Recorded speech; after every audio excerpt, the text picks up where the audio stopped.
Chapter 3706. In front of the 5 of them, a low tree appeared.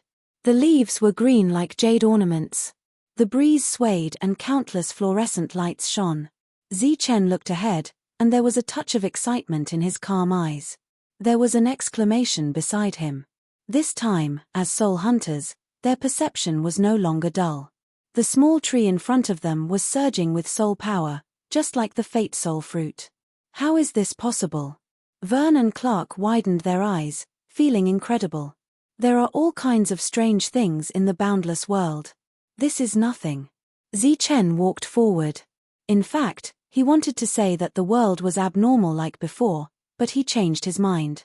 Don't be stunned. Let's start picking these leaves. Zichen's eyes lit up as he looked at the short trees. It was as if he was looking at a treasure mine that had never been mined before. These small trees surged with soul power, so naturally, all the leaves were useful. But they were also divided into levels and good and bad. The leaves here alone could allow him to harvest a lot of fate soul fruits. Zichen stepped forward and picked all the best ones.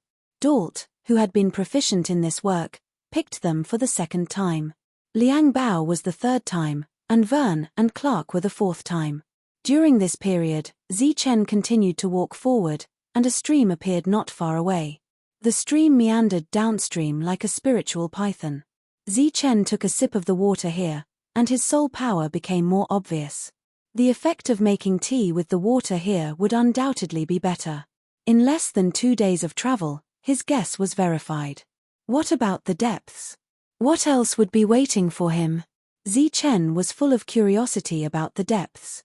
This thing can be eaten. At this moment, Vern's excited voice sounded.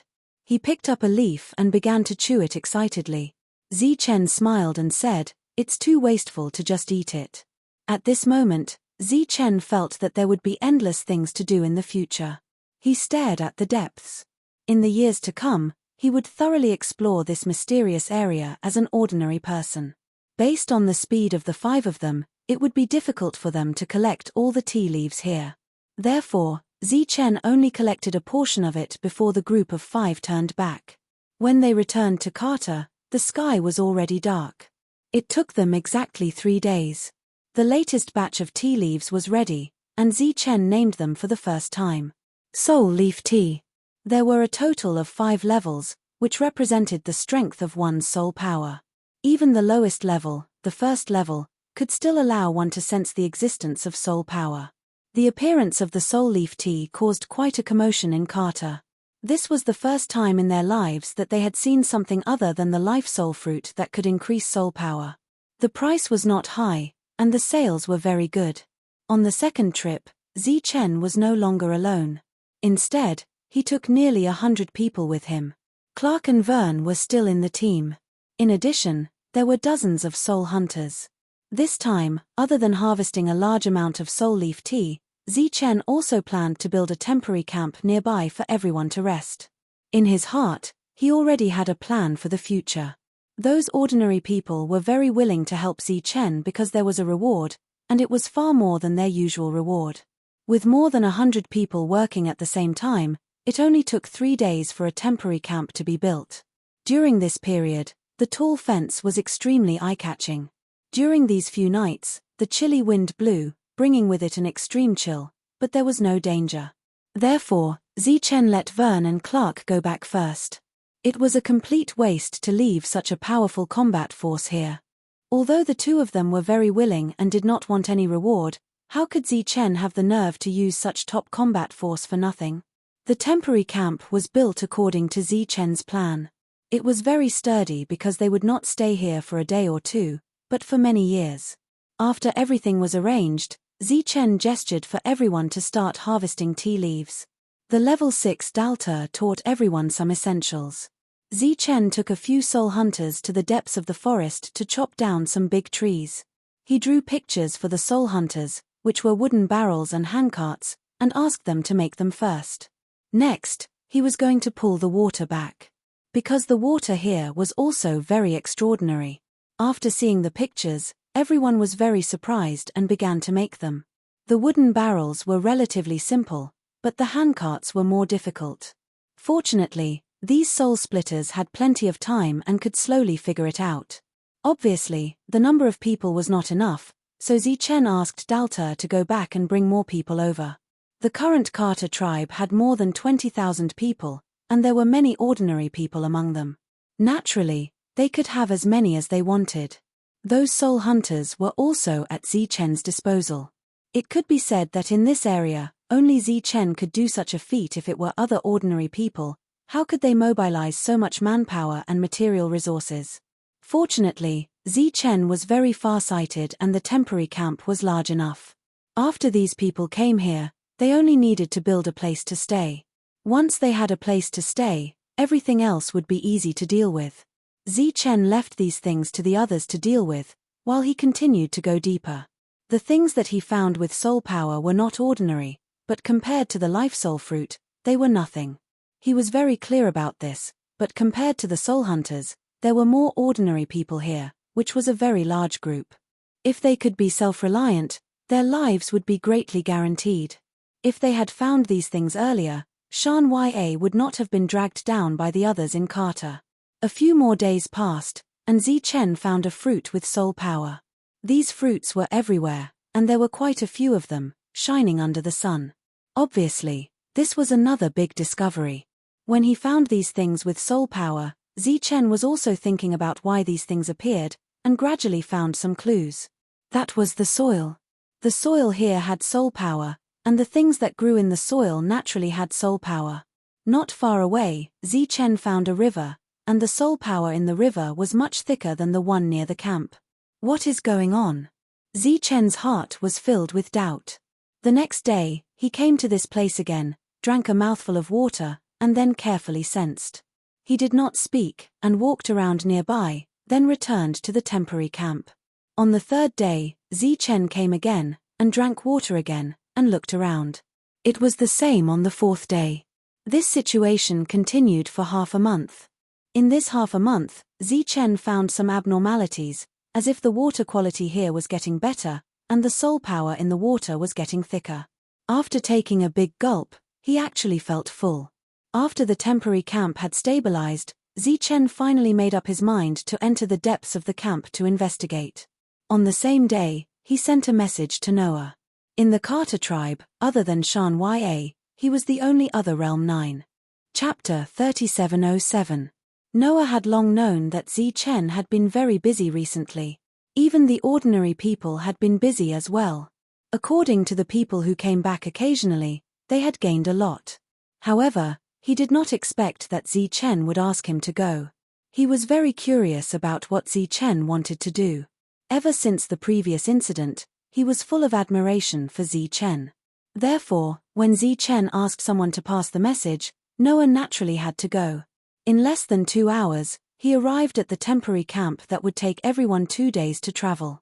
This was Noah's first time here. At this moment, the scale of the camp had exceeded that of an ordinary small village. Many people were busy. He saw that some people were currently covering the wooden barrels that were filled with water. Then, they used a special method to seal the barrels. Some people were taking some wild fruits and placing them into bamboo baskets. Some soft leaves were placed at the edges of the bamboo baskets to prevent bumps along the way from damaging the soul power inside. Everyone was busy in an orderly manner, and this place was like a huge factory. When someone saw Noah, they were very surprised and immediately bowed to him. Noah nodded at everyone and asked, "Where is Zichen?" Someone pointed the direction to Noah. Noah nodded and thanked them. He followed the direction to find Zichen. When Noah saw Zichen, he happened to see Zichen putting life soul fruits into a cloth bag. He was a little puzzled. "You came at the right time. We should go." After seeing Noah enter, Zichen obviously sped up. "What are you doing?" Noah asked curiously. Zichen said, "Although there are fruits that can replace life soul fruits, in terms of quality, life soul fruits are still of a higher grade. This time, we might have to go out for a long time, so we have to prepare all the food in advance." "Go out for a long time? Where are we going?" Noah was even more curious. Zichen, who had about 100 life soul fruits, tightened the cloth bag and said, "The end of Stranger Lands." "What?" The end of Stranger Lands. Noah was puzzled. There is nothing in Stranger Lands. Why are we going to the end? Zichen walked out of the room with a cloth bag on his back. He pointed around and said, "You call this nothing?" Noah said, "I admit that your discovery is unique, but what's the point? Besides, you admitted it yourself that no matter what you found, it couldn't compare to the life soul fruit." Zichen was not angry that Noah looked down on his major discovery. Instead, he said calmly, "You don't like it, but it doesn't mean that others don't like it. Do you know what kind of situation Carter was in when I first came here?" Noah was silent. He had heard about what had happened to Carter at that time. When he learned that those people had abandoned Shan-Ya, he was so angry that he almost went to Clark and Vern to settle accounts. Even so, he still made the two of them suffer a lot when they sparred later on. At that time, there were only 4 soul hunters in Carter, but there were more than 100 ordinary people. The harvest of Shan-Ya and the others was barely enough to sustain Carter's survival. The premise was that there were no accidents. If there were any accidents, the entire Carter would be in danger of being destroyed. Zichen pointed ahead and said, "But what if Carter had these things at that time? Those ordinary people could be self-reliant. Shan-Ya and the others' harvest could be used to improve themselves. Her identity as a God's chosen would not be wasted." Looking at the silent Noah, Zichen said, "I admit that the things here can't compare to the life soul fruit, but they can make ordinary people self-reliant. They don't have to rely on those soul hunters anymore." Zichen looked at Noah and said, "This is a revolution. It can change this era so that no one will starve." Noah, who was once from Carter and had seen many small villages, naturally understood what Zichen meant. Because he understood, he admired him even more. For him, who was in the 9th realm, these were nothing. However, for ordinary people who could not become soul hunters, these were lives comparable to the life soul fruit. Once they could be self-reliant, no one could use them as bait anymore. Zichen turned his head and looked into the depths of the strange lands. He said, "I believe that there must be something in the depths that I look forward to. Perhaps the answer I want is in the depths of the strange lands. Let's go." The two of them set off on their journey. Noah took the initiative to take the life soul fruit as they moved forward. During the day, the two of them saw some blooming flowers, rich fruits, flowing streams, and other things with soul power along the way. During this time, Zichen personally tasted them and concluded that they could be used as food for ordinary people. They stopped to rest at night and did not continue on their journey. On this day, Noah saw many things that he had never seen before. Early the next morning, Zichen signaled for Noah to lead him forward. His goal was no longer to see the things along the way, but to take a look at the depths. Noah led Zichen and began to move forward quickly. Strong winds whistled in his ears as everything flew behind him. 2 hours later, Noah paused for a moment before continuing forward. The scenery along the way was beautiful, but unfortunately, he had no time to enjoy it. Zichen looked at the mountains and rivers passing by below. His gaze kept moving, as if he was searching for something. Another day passed. The distance traveled today was dozens of times longer than the day before. At night, beside the bonfire, Noah asked, "I don't know if this world has an end. Are you sure we want to go deeper?" Zichen picked up a fruit that he had plucked and said with certainty, "There will definitely be an end." "All right then." After that, Noah never asked this question again. He just continued to lead Zichen deeper and deeper into the forest. Day after day, Zichen walked a very, very long distance under Noah's lead. If he were to walk alone, he would probably not be able to reach this place in a year or 2. Along the way, he saw more things. Until one day, he saw a beast other than an insect running through the forest. A soul-devouring beast. Noah frowned slightly when he saw the little beast. He was not sure. Zichen shook his head and said, "No, that's a little lamb with soul power." At this moment, his eyes were extremely bright, like the shining Xingchen at night in another world. Noah did not pursue the matter. Instead, he continued to lead Zichen forward. Apart from the lamb, Zichen also saw other animals. They were all very common and all of them had soul power. A few days later, Zichen, who was squatting by the river, saw fish in the river. Although they were very small, they were real. The deeper they went, the more it looked like a real world. Noah's horizons were also broadened as he saw many strange things. They spent more than half a month moving forward every day, which was equivalent to several years of travel for Chen. They finally reached the end of this world. After seeing the source of everything, Noah, a Realm 9 expert who had always been curious about everything, revealed a shocked expression for the first time. Chapter 3708. Noah stared ahead in shock. Chen's expression also changed. At the end of the strange lands was a huge waterfall. The waterfall didn't come from the top of the mountain, but from the sky. It was as if there was a hole in the sky, and endless heavenly water descended from the sky. Below was a huge pool, and the waterfall fell from the sky with a rumbling sound. It was as if countless thunderbolts were exploding continuously. The water vapor that filled the air came from afar and gently patted one's face, making one feel refreshed. This is the end of the strange lands. Noah's voice was drowned out by the rumbling sound of the waterfall. Chen walked forward. At this moment, he became very excited. Because he had arrived at the end, or rather, the source. The various abnormalities that had happened in this world, and the appearance of countless foods that could replace the life spirit fruit, were obviously all because of this place. Noah followed behind Chen, and the shock on his face did not disappear for a long time. As they got closer and closer to the waterfall, the rumbling sound became louder, as if it was about to burst their eardrums. The pool was very large, more than tens of thousands of feet wide. Chen came to the edge, picked up the pool water, and drank a mouthful. He closed his eyes, and his face was filled with intoxication. The pool water contained unimaginable soul power, and it filled his body.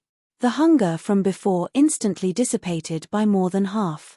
At this moment, his body and mind were incomparably empty, and he was actually somewhat intoxicated. Noah came to Chen's side and followed suit. In the past half a month, he had long gotten used to drinking water from Chen. The water contained very obvious soul power. After drinking it, he could also feel the soul power in his body. He tried to refine it, but he did not succeed. He was a little puzzled. Chen looked ahead and saw a very big fish. Suddenly, Noah's voice came from beside him, but he couldn't hear it clearly. Chen turned his head to look at Noah. He was shouting something loudly, and at the same time, he stretched out his hand and pointed at the sky. Chen raised his head and looked at the sky. He saw countless spots of light, like countless raindrops falling from the sky, but they didn't land on the ground. In fact, he hadn't even arrived in this world. Above his head, the sky seemed to have turned into a huge funnel, gathering all the light spots together and then leaking down from the center, turning into a huge waterfall. Chen was shocked by this scene. He was unable to shift his gaze away for a long time. It wasn't until he felt a soreness in his neck that he came to his senses. He shook his head, stretched his muscles, and pointed at the pool. To be more precise, it was a big fish in the pond. His meaning couldn't be any clearer. As a Realm 9 expert, Noah nodded. Then, he leapt up, his figure hovering in the air above the pool for a brief moment. Then, he reached out with his right hand and grabbed into the water, soul force surging out from his palm. At the same time, he stretched out his left hand and lightly patted the surface of the water. As the ripples surged out, he borrowed the force of the ripples to turn back. In his right hand, he held a large fish that was over a meter long, wrapped in ropes made of soul power. At this time, Chen had already retreated far away from the sound of the waterfall. After retreating, he picked up a pile of firewood and motioned for Noah to light the fire. At the same time, he went to the side to wash the fish. After that, Chen began to grill the fish. Noah, who was at the side, watched curiously. After a while, the meat was cooked, and the fragrance of fish wafted out. Chen gave half of it to Noah. Noah, who was eating fish for the first time, had his eyes shining. After eating half of it, he seemed to be unsatisfied. What's going on here? Seeing that Chen didn't intend to grill another fish, Noah finally asked the question in his heart. Are you asking about the waterfall or something else? Chen looked at Noah. They were far enough away from the waterfall to be able to talk normally.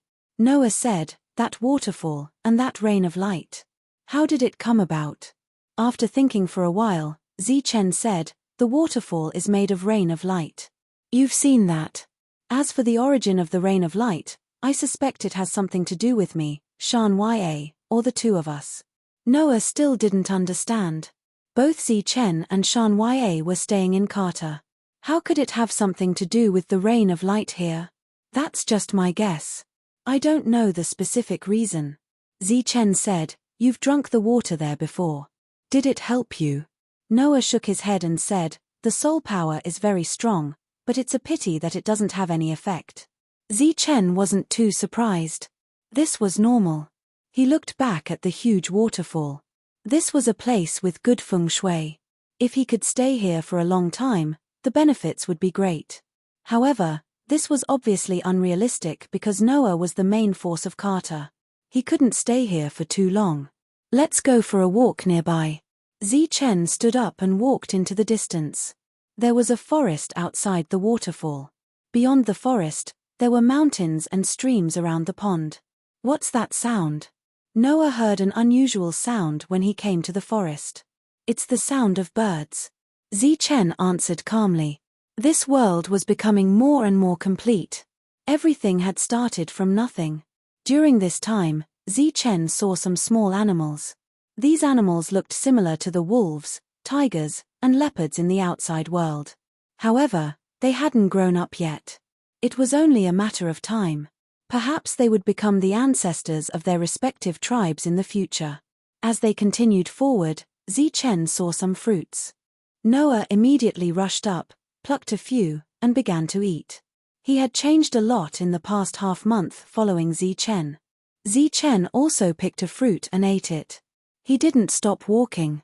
He saw many fruits and many small animals. He walked and stopped, sometimes squatting down to dig up some soil. Noah followed beside Zichen and ate everything that he thought was edible, including a lot of leaves. "If we bring these back, we can feed almost all the ordinary people, right?" After Zichen's explanation, Noah also knew the importance of these things to ordinary people. However, he shook his head as soon as he said that. It took him more than half a month to get here. How long would it take for others to get here? Therefore, this idea was unrealistic. However, when Noah saw the things there, he felt a sense of unwillingness in his heart. "Do you have a way to bring them back?" He looked at Zichen and asked. Zichen didn't answer. Instead, he suddenly sped up. Noah followed him. He was a little curious. Could it be that Zichen had discovered something else? After walking for about 100 feet, Zichen suddenly stopped. Noah almost bumped into Zichen. Zichen looked ahead. Noah walked around Zichen and also looked ahead. A golden light appeared in his vision. It was bright and dazzling. Chapter 3709.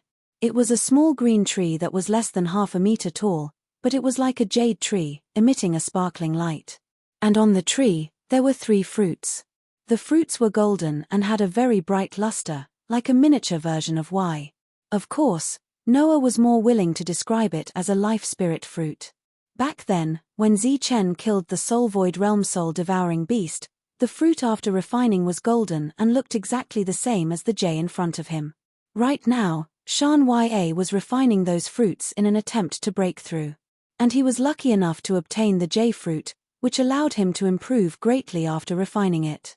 The golden fruit in front of him was exactly the same as the golden life spirit fruit J. The only difference was that one was condensed from the divine soul heaven grindstone, while the other grew on a tree. Sensing the soul power fluctuations from the 3 fruits, Noah felt a little dry. Is this a life spirit fruit? Of course not. Zichen said with certainty. Unlike Noah, Zichen's attention was more on the tree roots and the surroundings. S3. This was a small pool, less than 10 feet in radius, and the pool water reached the tree roots. He bent down and drank a mouthful of the pool water. His soul power was very strong. Then he walked forward, and the water in the pool went up to his feet, and he swam to his feet.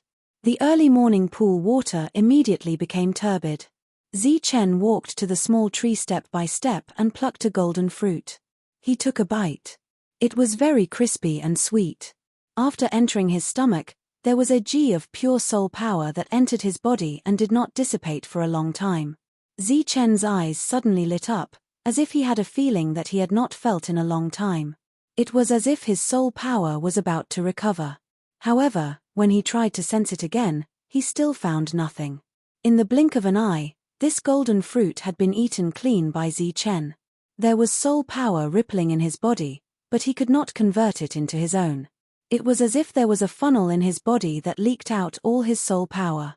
Noah stood there and watched this scene quietly. Nothing. Zichen was a little disappointed. Then, he plucked the other 2 fruits and threw one at Noah. Unexpectedly, Noah flicked the fruit back to Zichen. Zichen was a little surprised. Noah said, "I'm eating these for free. Also, I have a strange feeling that these fruits belong to you." Zichen didn't say much. He felt that there were some abnormal fluctuations in his soul power, and he needed to verify it again. He ate the second one. That feeling was vague, and in the end, it disappeared without a trace. Or it could be said that it was an illusion. Zichen ate the third pill, and the result was the same. He turned around and walked out of the pool, saying, "Let's go. Let's keep looking." In the past, when Zichen ate the golden life spirit fruit, he did not have such a strange feeling, but this fruit did. If he could find more of these strange fruits, he might be able to recover his soul power. If soul power could really be recovered, then who would be willing to be an ordinary person? Noah saw hope in Zichen's eyes, so he accompanied Zichen in his search. Asterisk asterisk asterisk asterisk asterisk asterisk asterisk asterisk asterisk asterisk sigh. Sitting on the mountain peak, Zichen looked at the green ocean in the distance and couldn't help but sigh. It had been 3 days, and not a single golden life spirit fruit had been found. Noah stood behind Zichen and looked at the dejected Zichen. "This place is very big. As long as we continue to search, we will definitely find something." Zichen shook his head and said, "No, we have to go back." Chapter 37:10. Countless light rain fell from the sky. This was the fastest and fiercest rain of light. In the Carter tribe, everyone walked out of their rooms and bathed in the light rain with an intoxicated expression. Even the infants who were still in their swaddling clothes were included. Light shone between heaven and earth, as if there were countless fireflies. In the unfinished manner, Zichen sat beside a small tree and bathed in the light rain. The light rain entered his body, causing his vitality to flourish even more. However, the soul power that had disappeared still did not recover. Zichen was not disappointed because this was within his expectations. The light rain fell from the sky and covered the entire Carter tribe. Because he had been to the end of the unfamiliar lands, Zichen had a deeper understanding of this world. From another perspective, the light rain could not only raise everyone's realm, but it could also permanently change the environment. For example, with the irrigation of spiritual power, the people living on this land would definitely benefit from it as time passed. In this regard, the Noah tribe had provided a realistic example. The awakening rate of the soul hunters in their tribe was much higher than in other places. That was because the God's soul heaven grindstone was constantly releasing soul power, changing everything in the tribe. Amidst the rain of light, a glowing figure appeared. It was Shan Ya. After breaking through to the soul illusionary realm, she obtained her first ability. In the Carter tribe, cheers rose and fell. Shan Ya turned to look at Zichen. Their gazes met from afar. In the next moment, Shan Ya flew towards Zichen. She landed in front of Zichen. "Congratulations." Zichen smiled and stood up. "How is it?" Shan Ya looked at Zichen and asked. Zichen shook his head and said, "My soul power has not recovered, but I believe it's only a matter of time." "Really?" Shan Ya was doubtful of Zichen's words.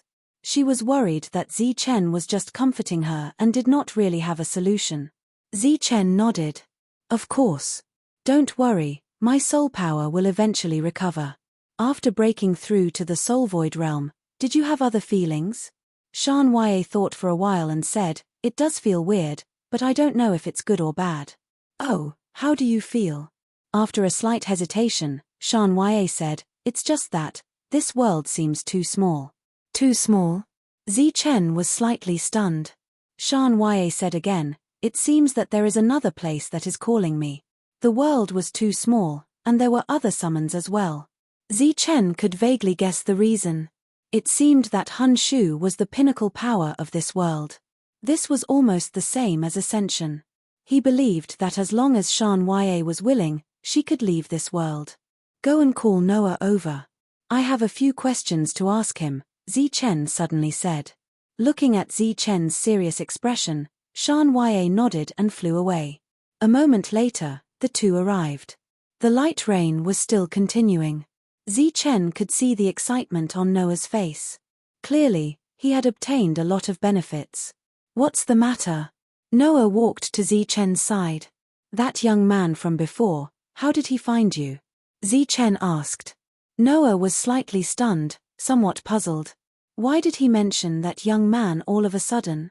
But Zichen clearly did not want to settle old scores with him. "Hence," he said, "he suddenly appeared, and his methods were extremely powerful. At that time, he gave me a fright. Don't miss out on any details. Tell me what you know in detail." Hence, Noah recounted the process of meeting the young man in detail, as well as some of the conversations. His words were filled with killing intent towards Zichen. At the side, Shan Ye's expression gradually turned ugly as she listened. Noah was also a little embarrassed. Zichen listened quietly. His expression did not change at all until Noah told him everything. He muttered to himself. Noah and Shan Ye stood there in silence. And Noah, who was at level 9, actually felt a sense of pressure from Zichen. Zichen had already become an ordinary person. Logically speaking, such a situation should not exist. In the end, he attributed this pressure to his own guilt. The silent Zichen suddenly looked at Noah and said, "In that case, when he left for the last time, he suddenly appeared again and lost his original calmness and confidence. He also did not leave for no reason and followed you to Carter just like that." "Yes."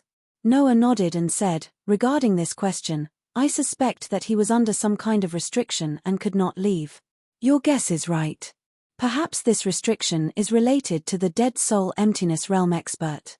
Zichen looked up at the sky and said, "It seems that not all soul emptiness realm experts can reach this place. This also explains why the young man was so happy after that guy died. Moreover, until now, no other Soul Eater clan has come for revenge." Noah still did not understand, but Shan Ye seemed to have guessed Zichen's meaning and her expression changed. Zichen looked at Shan Ye and said, "How many of those golden fruits do you have?" Shan Ye said, 25 more. There were more than 40 in total. Zichen ate one, Noah ate a few, and the rest were with Shan Ye. Now it seemed that Shan Ye did not consume much and had already broken through the realm. Zichen said, "Next, you should properly comprehend this realm. As for those fruits, give them all to Noah. You should also give him the position of leader." Shan Ye did not ask for the reason and nodded and did as she was told. Just as she had said before, Zichen would always be the leader in her heart. This is not very appropriate, right? Those fruits were not easy to come by. Noah, on the other hand, was a little hesitant. If it were him in the past, he would naturally be eager and would even try to snatch it. However, after being with Zichen for so long, his mentality had changed quite a bit, and he knew how to think for others. Zichen said, "This is the only way now. If you want to leave, you two have to leave together. You can take care of each other on the way. If my guess is right, maybe you can see that young man again. When that time comes, he will not hold back." "That young man, isn't he dead?" Noah asked in surprise. "That should only be one of his clones. He's definitely still alive, and is even more powerful than you can imagine." "Then why do we have to leave? Isn't it good to stay here?" Noah said again. "When you reach the soul emptiness realm, you will know." On the same day, Noah became the new leader of Carter. 2 years later, Noah successfully broke through and the Carter tribe ushered in a new reign of light. Shan Ye felt the calling and became stronger. However, she waited for another year. In this year, she helped Zichen take care of the small tree every day. However, there was still no improvement and the leaves were still yellow. Noah familiarized himself with his realm for a whole year. It was time to leave. Shan Ya looked at Chen reluctantly. Go, there is a wider world waiting for you.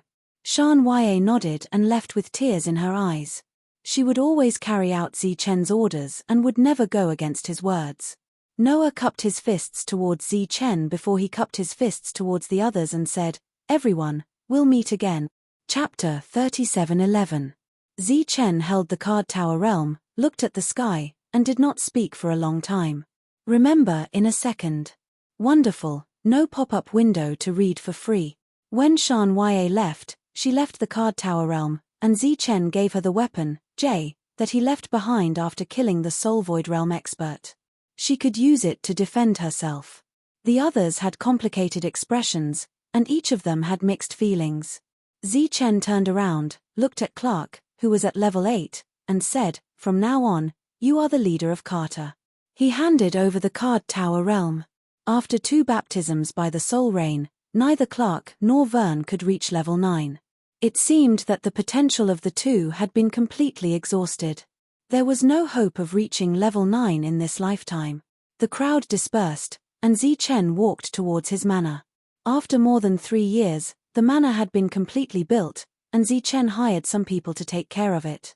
Although Chen was now an ordinary person, he had become very rich because he had discovered a lot of food. The previous camp had been expanded again and again, and it had become a huge factory that could process and produce all the things that ordinary people used. S3, and Chen was the person behind the scenes. According to Chen's prediction, the life soul fruit had become a currency. Now, there were even many soul hunters working in Chen's camp. Everything was progressing and developing in an orderly manner. Chen spent most of his time cultivating the small tree that he had brought back from the source. Every day, he would water it with some spiritual water and loosen the soil. When the light fell on it, the leaves on the small tree seemed to wither even more. In this regard, Chen did not have any good ideas. He could only rely on his own meticulous care, and hope that it could be revitalized again. Moreover, the light rain from the previous 2 times had no effect at all. Another 7 years passed. In these 7 years, Chen rarely went to the camp. The camp had been developing for a full 10 years, and its scale was getting bigger and bigger, as if it was a second tribe. Dalter became the person in charge. In these 10 years, the old man had clearly aged a little. Time had also left its mark on the others. Little Liangbao had grown up and become an elegant young man. Moreover, he had reached the 6th realm. He was the best candidate for the future leader of Carter. Shan, who was once young, began to age again. Many old people passed away in Carter, but there were also many children born. In the past years, Chen had rarely left the manor. His deeds had gradually become legends, and those who were once the main characters had now become spectators. On this day, a leaf fell from a withered tree. This was the first time in 10 years. Looking at the fallen leaves, Chen felt a little melancholy. Compared to 10 years ago, the little tree's vitality had decreased by a lot. The second decade had arrived. Chen sat beside a small tree and looked up at the blue sky. Shan Ya and Noah had been gone for 17 years, and he did not know how they were doing now. He turned his head to look at the little tree. For the past 20 years, he had been taking care of it carefully, but the little tree still had not recovered. On this day, a second leaf fell. Outside the manor, there was a rare guest. It was Clark.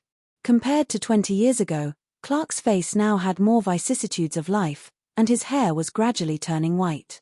Clark looked at Chen and said, "You still haven't changed." Chen said, "You have changed a lot." Clark smiled faintly and said, "I even have a grandson now. Naturally, I'm getting old." "You dropped your realm?" Chen noticed the change in Clark's aura. "Your perception is still so sharp. Sometimes, I can't believe that you are really an ordinary person." Clark smiled bitterly and said, "Actually, I came here today to tell you something. I hope you can make a decision." "What is it?" Chen asked. "I plan to give the position of leader to Liangbao." Clark said, "Liangbao is in his prime and is the best candidate for leader." A scene appeared in Chen's mind. It was the scene when he first saw Liangbao. At that time, he stood at the gate of Carter village, waiting for Shan Ya and the others to return from hunting. He didn't expect that the child back then could now take charge of things alone. Zichen smiled and said, "This is also good. Taking the initiative to give up the position is better than being challenged and defeated." "I think so too." Clark's face showed a happy smile. Obviously, he had obtained Zichen's approval. It was a wise choice. But this smile was quickly extinguished. He said, "Carter now has us elders to take care of it. There won't be any problems for the time being. You watched Liangbao grow up, and his heart is with Carter. You don't have to worry. But what about the future? What will happen to Carter?" Obviously, during the time he was the leader, he also noticed the changes in the tribe. After everyone was able to live a prosperous life, they didn't need to worry about filling their stomachs. They had more free time, so naturally, they would have more ideas. Zichen was very open-minded about this. Let nature take its course. Time will give Carter the best answer. Clark left. On the same day, he passed the position of leader to Liangbao. His era had become a thing of the past. Liangbao's era was about to begin. 2 days later, Liangbao, who had become the new leader, held a ceremony. On this day, Zichen, who hadn't gone out for a long time, went to congratulate him and gave him gifts. He saw Liangbao's 3 wives and 5 children and gave them gifts one by one. Liangbao's era had just begun. If there were no accidents, he could stay in the position of leader for about 50 years. This period of time was enough for Liangbao to establish a big family. After the ceremony, an old man came to Zichen's manor. It was Dalt. Dalt's hair was all white and his back was hunched. When he saw Zichen, the first thing he said was, "It's good to be young." Zichen invited him into the room and personally poured tea for him. Dalt had helped him a lot in the past few years. "I'm old and can leave this world at any time. You need to find a successor. Or rather, you need to come out of the mountain." Dalt directly stated his intentions. Zichen looked at Dalt and said, "Do you think it's useful for me to come out?" "Of course it's useful." Dalt looked into Zichen's eyes, but the confidence in his eyes was diminishing. "At the very least, it's useful now. As long as Liangbao is in power, no one will dare to have any ideas about you." Zichen said, "Go and divide my property in half. Rent out 2/3 of it. As for the candidates, you can decide on them yourself. The remaining 1/3 will be given to your descendants for free." "Are you sure you're giving up?" Dalt looked at Zichen and was very surprised by this decision. Zichen nodded and said, "It's decided." Dalt said, "You're willing, but 1/3 is too much. Although I've helped you a lot in the past few years, it's not worth this price. After all, everything is going according to your plan. It's not much. In the future, I may need your descendants to take care of my property. That 1/3 is what you deserve." On the first day Liangbao became the leader, Zichen rented out all his properties. During Dalta's lifetime, he managed to arrange all of these properties for the next generation. 8 years later, in the morning, the old Dalt held Zichen's hand tightly in front of all his descendants. After Zichen said, "You'll always be my friend." Dalt smiled and closed his eyes. Chapter 37:12. In the room, Dalta closed his eyes and fell into a peaceful and satisfied sleep. He would never wake up again. Zichen was still holding his hand. There was no longer any warmth coming from it. Behind him, the cries could no longer be suppressed. It was a desolate scene. Zichen sighed. He left just like that. He stood up and looked at the people behind him. Everyone's cries gradually stopped. Zichen said, "If you encounter any difficulties in the future, you can find me in the manor." Dalta's son, the current leader, nodded and personally sent Zichen out of the room. Next, it was naturally Dalta's funeral arrangements. Walking out of the room, there was a large living room. There were many people here. When they saw Zichen walk out of the room, their eyes were filled with surprise. It had been nearly 30 years since Zichen's era. Perhaps many of them had heard of the story of Carter's crisis, but not many knew of Zichen's true identity. Compared to Zichen, Dalta's reputation was like the sun in the sky. Because he was the leader of Miracle City, he had endless wealth. When they heard that Dalta's health was not good, they immediately came to see Dalta for the last time. Unfortunately, they were stopped outside. Now, they saw an unfamiliar young man walk out from inside. Obviously, this was the last time they saw Dalta. These young people were very surprised and started guessing the other party's identity. At this moment, the old man who brought them here immediately bowed to the young man. His expression was very respectful. This caused the younger generation that had followed them to be even more confused. But when they met the sharp gaze of their elders, they did not have time to ask and could only bow first. Chen nodded to everyone and walked out of the door. At this moment, a middle-aged man walked in. When he saw Chen, he was slightly surprised and then bowed to Chen. The young people who quietly raised their heads were even more surprised when they saw this scene. Because the middle-aged man who walked in was the leader of the Carter tribe, and also the strongest person in the tribe. Who had the qualifications to make him bow? After glancing at Liang Bao, Chen left Dalta's house. He took one last look at this place. Perhaps he would never come back again. After returning to the manor, Chen poured a ladle of water for the sapling. The leaves of the sapling were even more yellow. It seemed that the third leaf was about to fall off. Dalta's funeral was very grand. Almost all the important people of the Carter tribe had come. After nearly 30 years of development, the population of Carter had increased by several folds. During this period of time, many families had risen. For example, the family founded by Clark Fern's family. Even Shan had a son at an old age and was living a good life. Chen didn't go to Dalta's funeral. After so many years, he had gotten used to the quiet and didn't like to join in the fun. Although he looked younger than Liang Bao, his heart was much older. Just like the small tree in the courtyard, it was almost withered. After the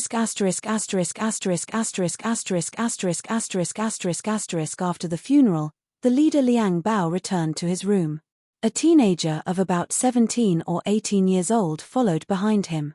After Liang Bao sat down, he immediately said, "Dad, that old guy is dead. Can we do it now?" In the teenager's eyes, there was a flash of ruthlessness. Liang Bao glanced at his oldest son and said, "What do you know?" The teenager said, "I don't know the relationship between you two, but I know that they have a lot of power in Miracle City. As long as we get rid of them, Miracle City will belong to our Benson family." Benson was Liang Bao's surname. This was the surname he found after his rise. Liang Bao used this surname to found the Benson family.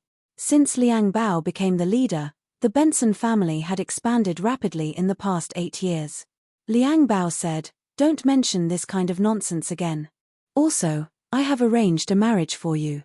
It's the daughter of the current leader of the Dalta family, Lyman. I have discussed it with Lyman. You two should get married as soon as possible." "What, get married?" The teenager was stunned and said, "How old am I? I haven't played enough yet. Why are you in a hurry to get married?" Liang Bao was too lazy to pay attention to this brainless son who only knew how to fight and kill. He waved his hand and said, "Get lost." The teenager left. He had anger in his heart and needed to find someone to vent it. Liang Bao let out a sigh. "Dalta is dead, but there are still many old guys alive. Also, although Chen is an ordinary person, I still can't see through him. Marriage is the best choice." A month later, a grand wedding was held. This meant that Benson and Dalta were officially allied. 2 years later, the third leaf fell from the tree. Looking at the third leaf, Chen said lightly, "1 leaf every 10 years? If our fates are closely linked, does this mean that how many leaves you have, how many years of life I have left?" Chen counted. There were 23 leaves.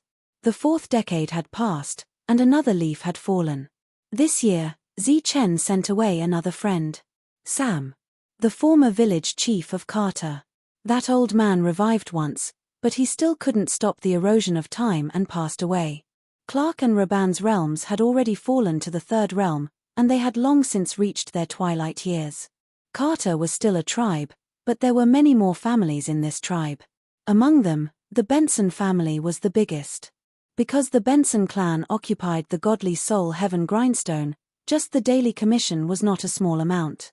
The original rule of free exchange for all Carter people was removed by Liang Bao 12 years ago, which was the year Dalter left. 40 years had passed, and the servants in the manor were getting on in years. Zichen gave them severance pay and told them to go back to their old homes and enjoy their retirement. Their children or relatives came to take their place. This day, there were rare guests outside the manor, and there were two of them. They were Raban and Clark. The carriage stopped outside the manor. Looking at the two old men who couldn't move as nimbly as before, Zichen's face showed a smile that he hadn't seen in a long time.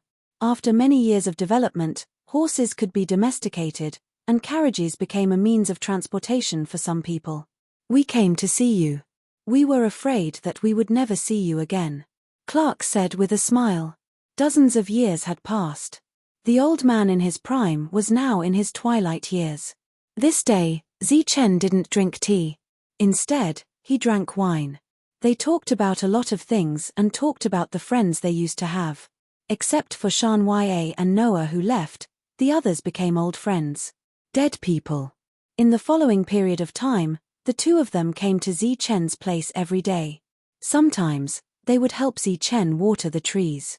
Zichen could feel that the two of them were about to decay and didn't have much time left. Sure enough, Clark didn't hold on until his soul power was completely exhausted. One night, he left. He went to sleep at night and didn't get up again. He left peacefully. Next to the small tree, only Zichen and Raban were left. An empty wine cup was placed in front of the two of them. Zichen filled the empty cup and said, "Here's to you." He took a big gulp. Raban shed 2 streaks of tears. Another old friend had left. "One day, if I leave as well, I hope that you can pour me another glass of wine. Just treat it as a reunion between the three of us, a gathering of old friends." Chapter 37:13.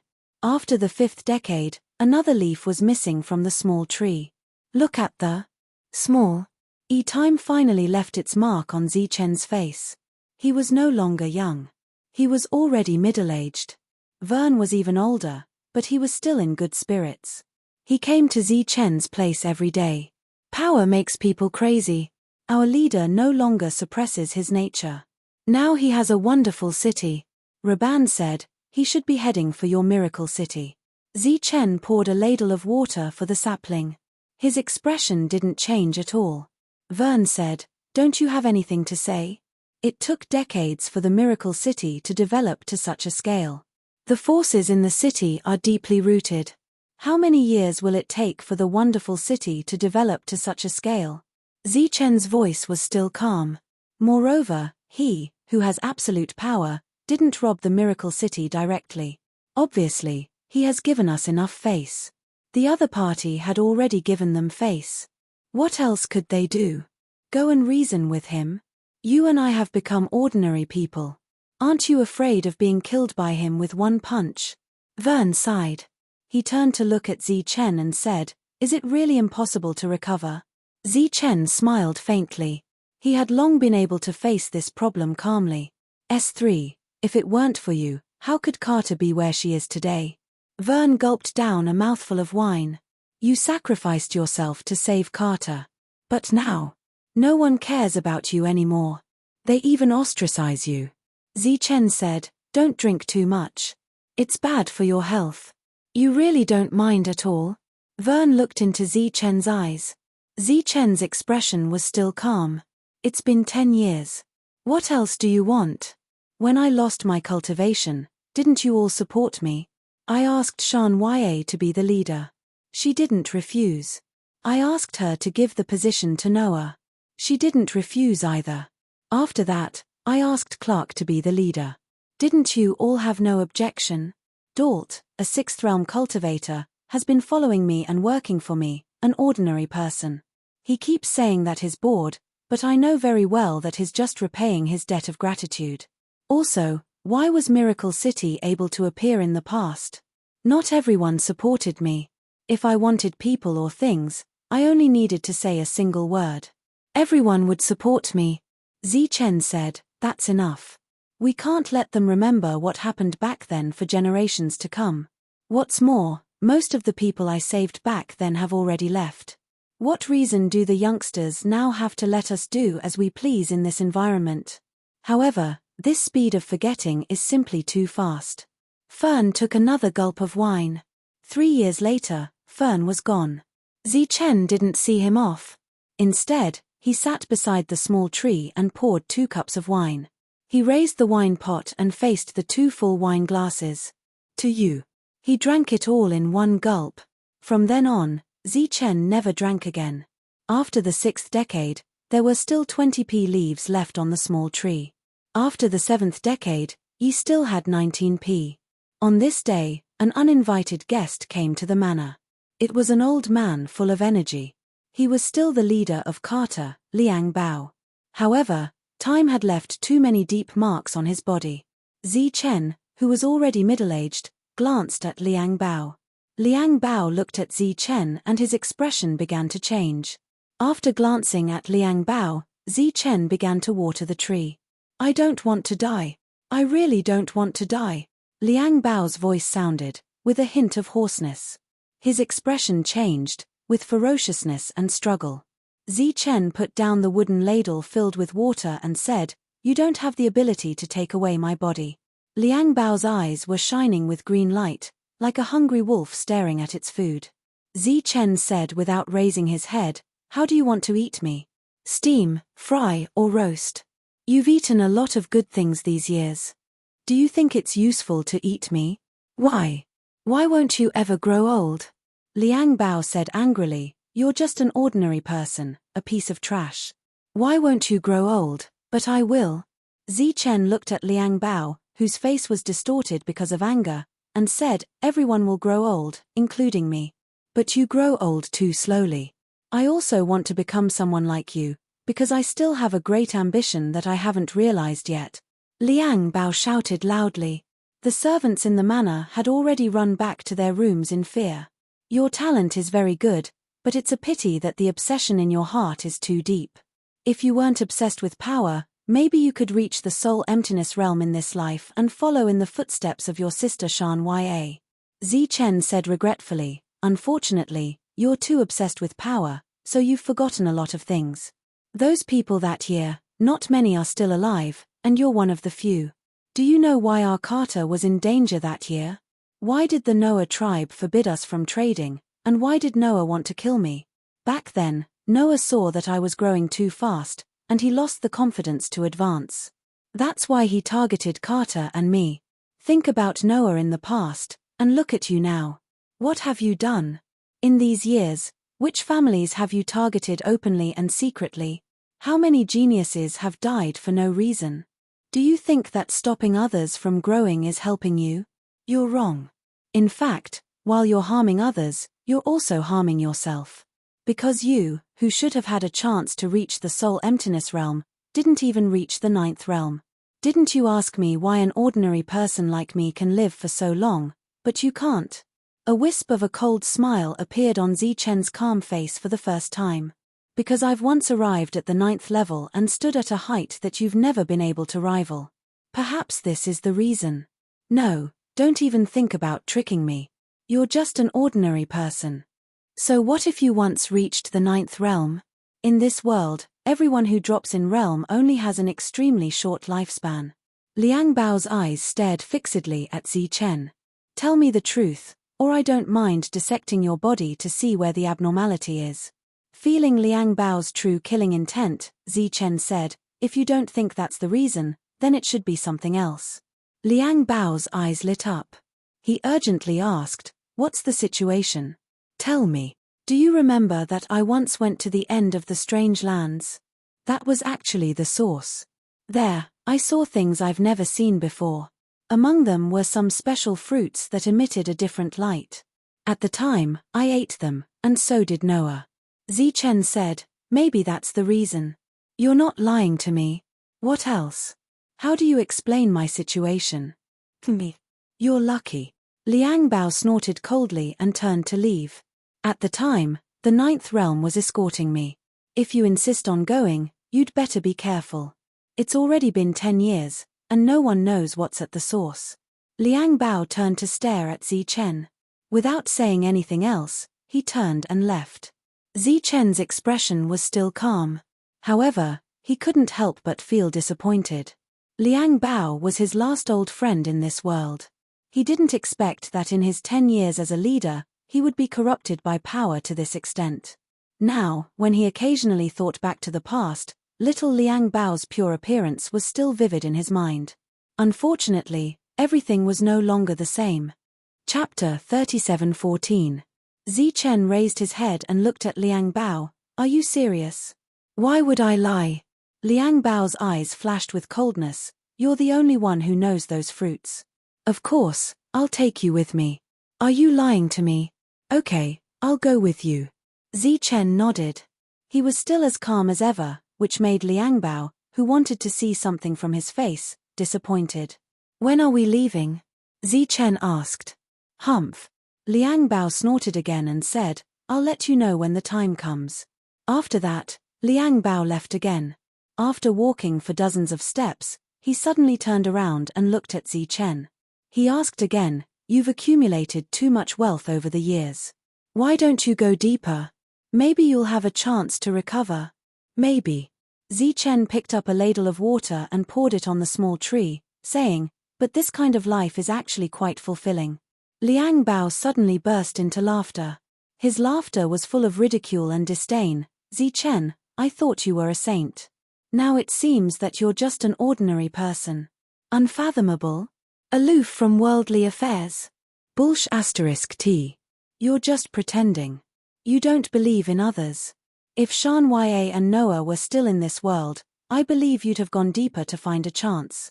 Even if Clark and the others were still alive, you'd still go. Unfortunately, they're all dead. They can't resist the erosion of time. Zi Chen didn't respond. Liang Bao left. This time, he left openly without any worries. At least in his opinion, he had completely guessed Zi Chen's thoughts. Liang Bao left Carter. No one knew when he left because he didn't appoint a new leader. Everyone thought he was just going out for a period of time. In the room, Zi Chen used tea instead of wine and said, Here's to you. No one knew who he was saluting. 1 year, 2 years, 3 years. Carter's development was still accelerating. Without a leader, Carter's undercurrents were surging. Zi Chen stayed in his own manor. Although he never left the manor, the servants in the manor would often go out and bring back the news they heard. In addition, there was another person who would come once a month, but every time he came, it would be at night. That night, the other party came again, but this time, it was not one person, but 2. An old man had a young man by his side. The young man looked honest and sincere, standing there very cautiously. Seeing this, Zi Chen couldn't help but think of a few decades ago, when Dalta had brought a young man to him and said that this young man would take care of everything in the future. Dozens of years passed in the blink of an eye, and the young people from back then slowly became old people. Obviously, it was time for the old to be replaced with the new. My lord, he is Connie.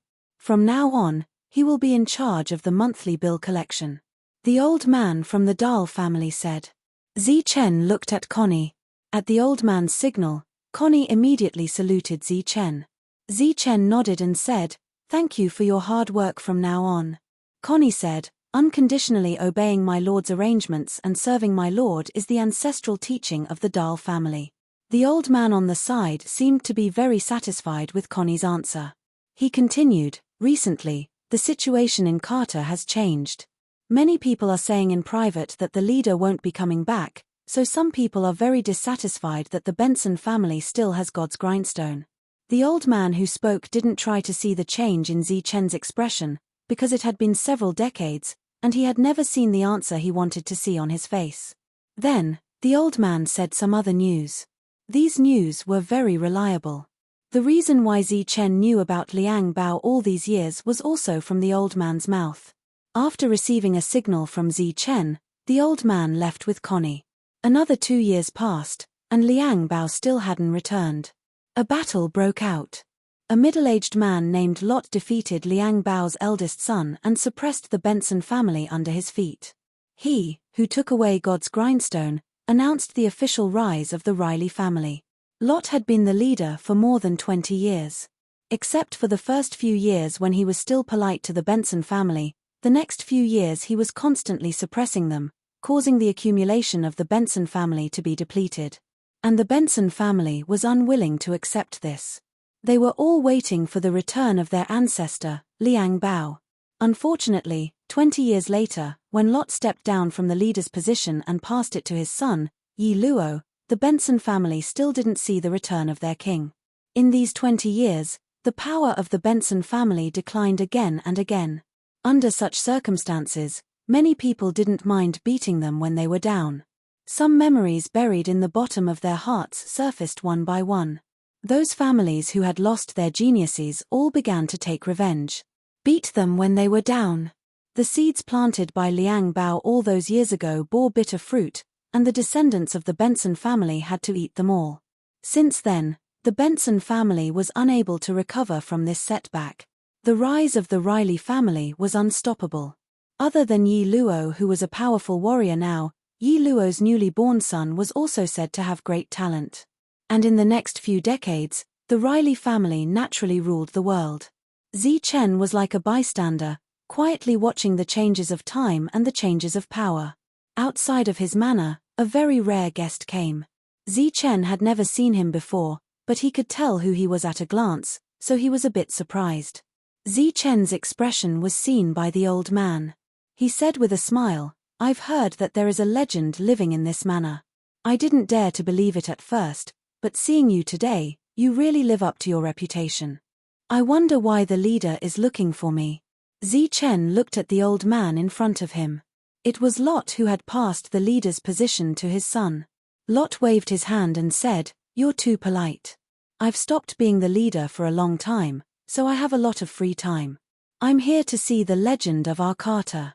I don't dare to call myself a legend. I'm just a guy waiting for death to come." Lot looked at the small tree beside Zi Chen and said, "What tree is this? How come I've never seen it before?"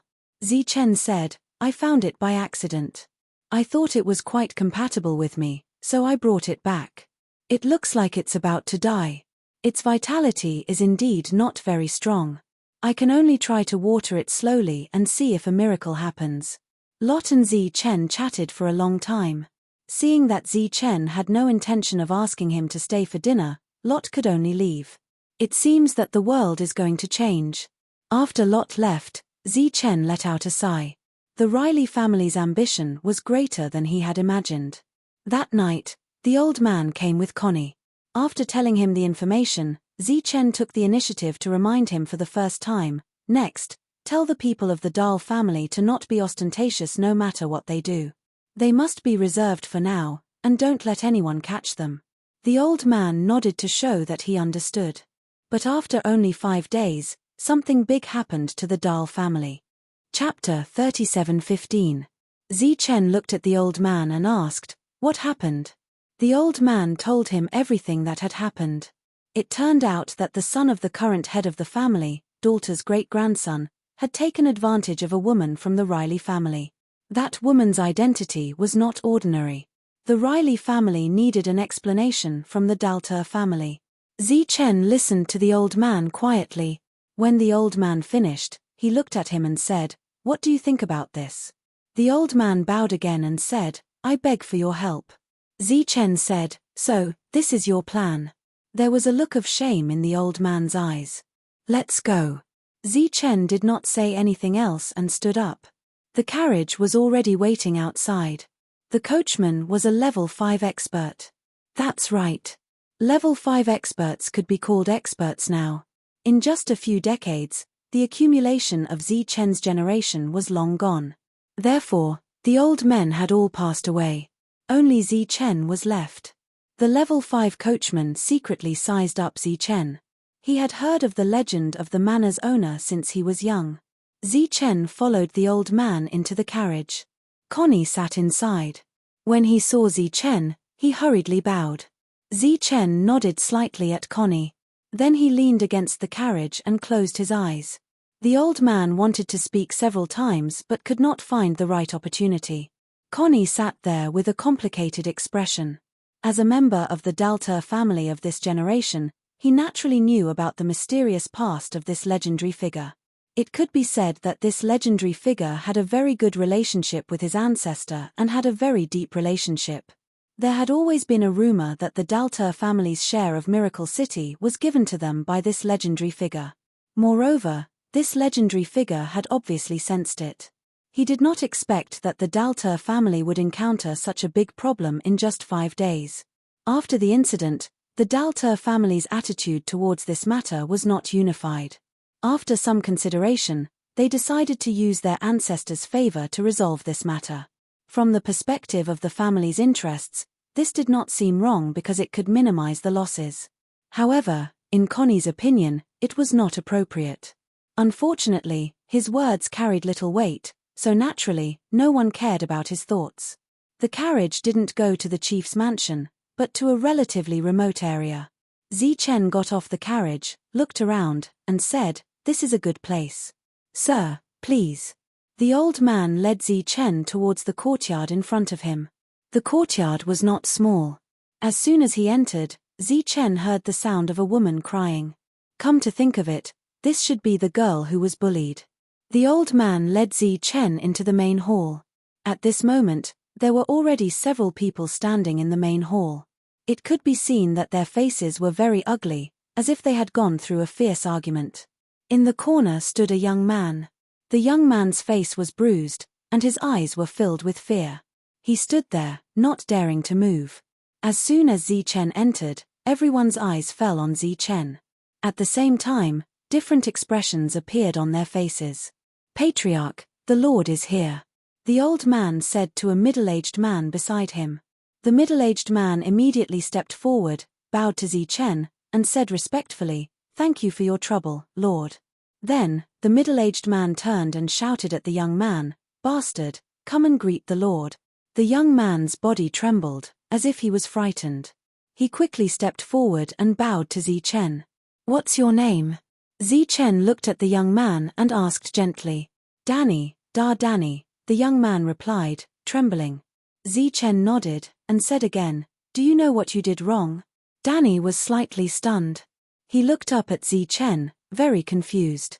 The others looked at Danny nervously, as if they were worried that he would say something wrong. "I know, I shouldn't have acted so recklessly," Danny quickly said. "You want to stand up for the Dar family?" At this moment, a cold voice sounded. It was a burly man not far away. This was the first time he had seen the legendary Carter. "Other than this, what do you want to do?" Zichen looked at the burly man and asked. "My daughter's life has been ruined by him. What do you think I want to do?" "Of course, we're going to cut him into 1,000 pieces," the brawny man said coldly. "Lord, save me, I don't want to die." Danny cried for help in horror. Zichen didn't look at Danny. Instead, he looked at the burly man and said, "Miracle City, I'll take out 1/5 of my share as compensation. Is that okay?" "What?" The burly man was stunned. Even the expressions of the others changed. They had heard a lot about Zichen's legendary deeds. They thought that he should be a swift and decisive person with a naturally flamboyant personality. They didn't expect him to say something like this. The old man who brought Zichen took 2 steps back. Connie, who was standing at the back, lowered his head. His lordship knew their purpose. In this way, a lot of time was saved. Straight to the point. Remove all pretense. Since he could see the Riley family's purpose, he naturally knew the Dahl family's plan. The burly man was stunned for a moment before he flew into a rage. "Are you still human? My daughter's innocence, how can you use external objects to compensate? If you had children, would you do the same?" Zichen looked at the burly man. His calm eyes seemed to see through everything. This made the burly man's words less and less confident. It was like a naked person standing in front of someone. In the end, the burly man even lost the courage to look Zichen in the eye. Zichen finally moved his gaze away from the burly man. This made him heave a sigh of relief. Zichen looked at Danny and said, "It's settled then." Without waiting for the burly man to respond, Zichen turned and left. The old man and Connie followed Zichen out. The burly man still stood there without saying a word. He looked like he was in a daze. Goodbye. The head of the Dahl family pulled Danny and left. Just as they left and the burly man was the only one left, an old man walked out from the backstage. Head of the family. The burly man bowed to the old man. The old man was the previous head of the family, Lot. This incident was naturally planned by him. After leaving the manor, he had a plan to get in touch with a legend. Our goal has obviously been achieved. Even if he was a tiger in the past, he is now a tiger that has lost his teeth and is only left with meat. Lot said in a low voice, "This time, we have gained a lot. What should we do now? Should we continue with the plan?" A cold light flashed in the burly man's eyes. "Let's wait and see," Lot said after a moment's thought. The burly man said, "I think he is just an ordinary person. He is obviously putting on an act. Today, we used other people to threaten him, and that guy voluntarily gave up 1/5 of Miracle City's profits. If we threaten his life, wouldn't it be easier?" Lot said, "What you said makes sense. But I think that a future heir of the Dahl family is worth at most this price. He has given a very high price." The brawny man said, "How can you do business like this? Who doesn't trade with each other to maximize the profit? I think he's just scared out of his wits because he hasn't seen such a big scene before. If I had been tougher before, maybe I could have asked for more benefits. Let me think about this.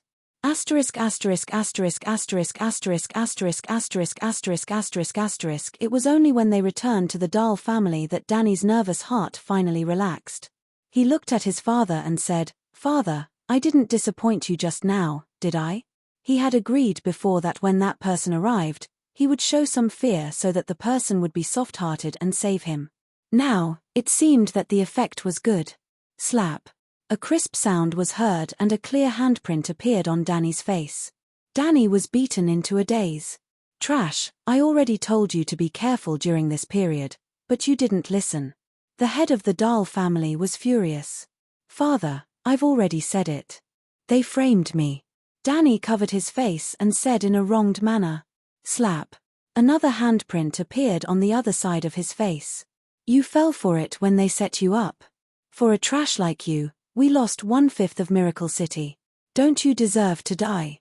The head of the Dahl family said angrily, "We have planned for so many years, and now you have ruined 1/5 of it." Only then did Danny know that the reason for his father's anger was not because of him, but because of the share given by that legend. Chapter 37:16. Chen sat in the carriage and the old man sent him back to the manor. They were silent the whole way. Connie lowered his head and remained silent. The old man didn't know what to say. This lord's eyes were as clear as a mirror, able to see through everything. It was as if everything in the world was revealed in front of his eyes. He could see through the Riley family's calculations. What about the Dahl family's plans? They arrived at the manor. Chen got off the carriage and the old man and Connie followed behind him. At the entrance of the manor, a servant immediately opened the door. Chen stood at the entrance and turned around to look at the old man. The old man bent down out of habit. Chen said, "My share of the Miracle City, apart from the previous 1/5, the rest will be divided in 2. I will take one and your Dahl family will take the other." The old man was stunned. Connie, who had been keeping his head down, suddenly raised his head and looked at Chen's face. Perhaps it was because he was shocked. "It's settled then." Chen turned around and walked into the manor. The old man stood there for a long time without moving, as if he had been petrified. This benefit came too suddenly. Previously, he gave the Riley family 1/5, which was already a very large amount. It should be known that after many years of development, the population of Miracle City was close to 1 million, and the monthly rent collected from those industries was already an extremely large amount. But compared to the Riley family, the Dahl family received more. It was twice as much as the Riley family. After coming back to his senses, the old man's face had a trace of joy. This could be considered a blessing in disguise. He indicated for Connie to follow him back. In the carriage, the old man couldn't help but sing a little song. He was in a very good mood. Connie wanted to say something but stopped. "If you have something to say, say it." The old man leaned back in the carriage and said with a relaxed expression, Today, we have done a good deed. When we return to the family, we will all be rewarded. Connie said, I don't know if my feeling was wrong, but the way the Lord looked at us was a bit like how an elder would look at a younger generation. Although he didn't say much, he was always kind and kind. The old man said, your feeling is not wrong. That person has a very deep relationship with our ancestor. It is also mentioned in the ancestral teachings that we can treat him as our ancestor. Moreover, after so many years, the other party's appearance had indeed not changed. Otherwise, why would people privately call the owner of the manor an old immortal? Aren't his legendary stories still circulating now? Connie said, but, after Your Excellency said that we should split the spoils equally, although his eyes and expression didn't change at all, I felt that the sense of intimacy disappeared, and there was a sense of estrangement. Alienate. The old man was slightly taken aback, and the smile on his face disappeared. The ancestral teachings clearly warned him not to anger that legendary being. He believed in Connie's perception because it was his innate talent. It was also the main reason why he chose Connie. He could sense emotions and know whether things were going well or badly. His Excellency had actually started to distance himself from them. Then, this time, was Dar in the wrong?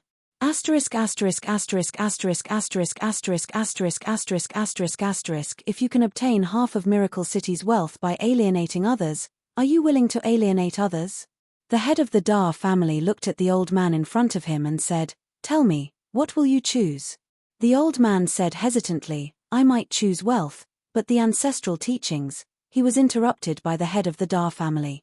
It's not might, it's definitely. The ancestral teachings were something from many years ago. At that time, grandfather only pitied the other party for old time's sake. Even if he was very impressive in the past, he is now just an ordinary person who has lived for a long time. The era that belonged to him has long ended. This era now belongs to us. If that was all, it would be fine. But he has a large amount of wealth, and he has no capable helpers by his side. He doesn't even have a powerful guard. The head of the Dar family said, this is like a beautiful woman stripping naked and standing in the middle of a group of homeless people. Who can resist that? Speaking of which, this time, the Riley family acted in advance, and we invited that existence. Wasn't that also a test? Now that the results of the test are out, he is indeed not very capable. Naturally, we have to eat him up. The old man hesitated and said, but the ancestral teaching's warning has its purpose. After all, those people are no longer around. Only some legends are left. In the legends, the other party's strength is unparalleled. You said it yourself. Only legends are left. The head of the Dar family's lips curled into a mocking smile. In that legend, level 6 people are very common. There are so many level 9 people, and there are even ascendants. That guy was able to defeat ascendants at level 9. 2 of our Carter family members have also ascended. Do you think such a ridiculous thing can happen? Besides, you saw what happened today. In the face of danger, other than giving up his own wealth, what else does he have? He is just an ordinary person. It's just that grandfather has made him into a legend. Perhaps grandfather's real motive is to let us Dars protect him, and not for him to protect us in times of danger.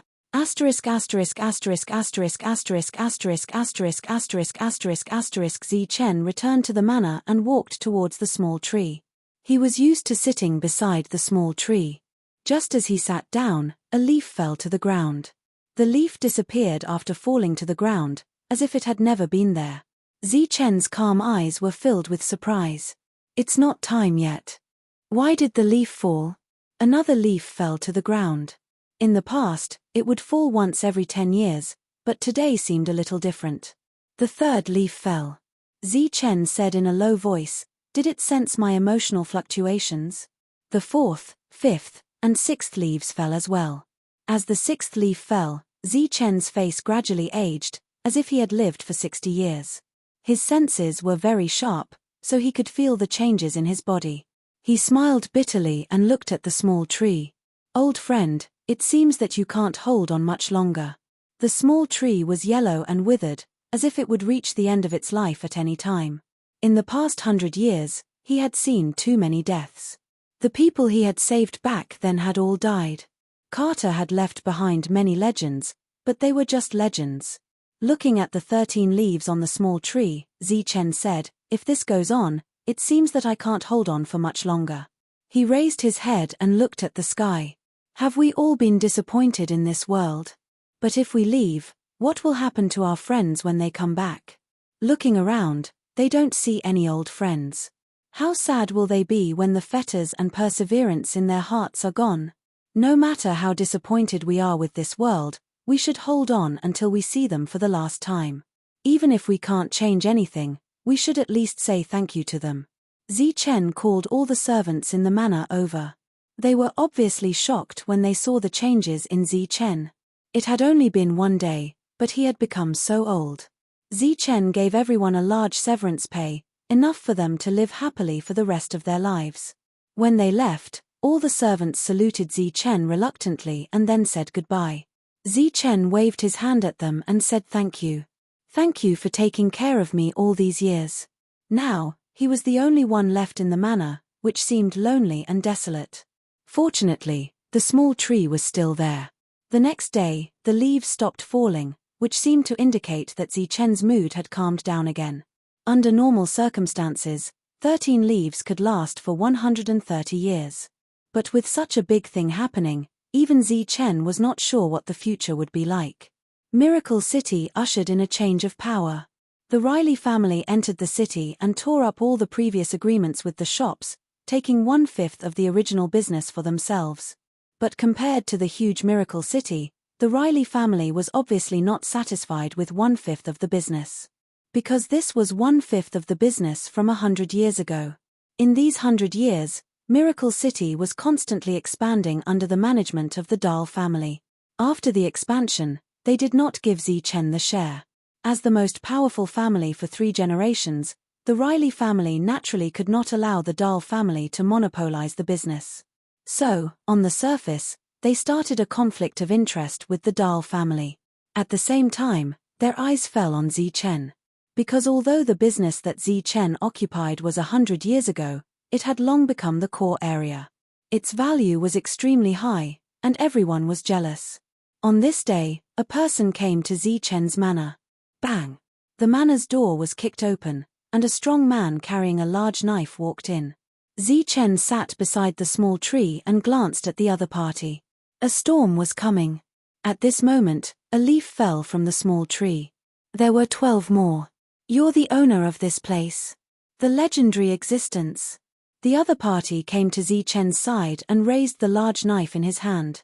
But for this world, this also meant a huge improvement. "That's me," Zichen said calmly. "I heard that Miracle City is yours." The other party asked again. "Only a part of it is," Zichen corrected. "Very good. Now I'll give you 2 choices. One is to give me your share, and the other is for me to chop off your head and take away the part that belongs to you." The large knife in the other party's hand danced with the sound of wind breaking. "My patience is limited. Tell me your choice immediately." Zichen looked at the small tree again. Another leaf fell. Zichen's face had wrinkles, and his hair had turned a little white. At such a close distance, the man with the knife naturally saw the changes in Zichen. Such a strange situation made him a little timid. After all, it was a legendary existence, and he had grown up listening to those legends. "Okay, I'll give it to you." Unexpectedly, at this moment, the other party actually nodded in agreement. This surprised the man with the knife. He immediately dispelled the fear in his heart and said indifferently, "At least you're tactful, old thing." Zichen reached into his bosom and took out the deed that he had prepared long ago. At this point, Miracle City no longer had anything to do with him. The man was very satisfied with Zichen's cooperation. He was very happy and laughed heartily. "I thought it would be difficult, but I didn't expect an old thing like you to be so tactful." Then, his eyes turned again and he said, "This manor is too big. You can't live alone. Why don't you give it to me?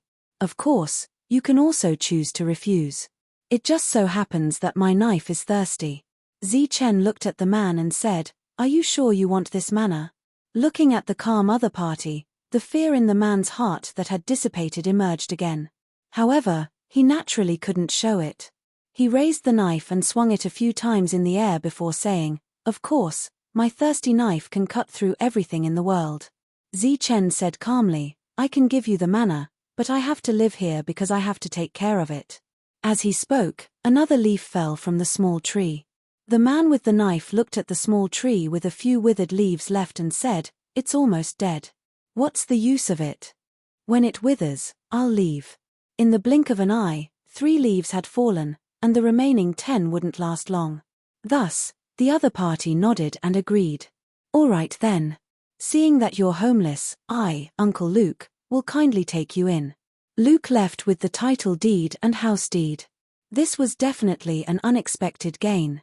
Not only did he get what he wanted, he also didn't expect to get a mana for free. As long as the small tree died, he would be chased out by the old man.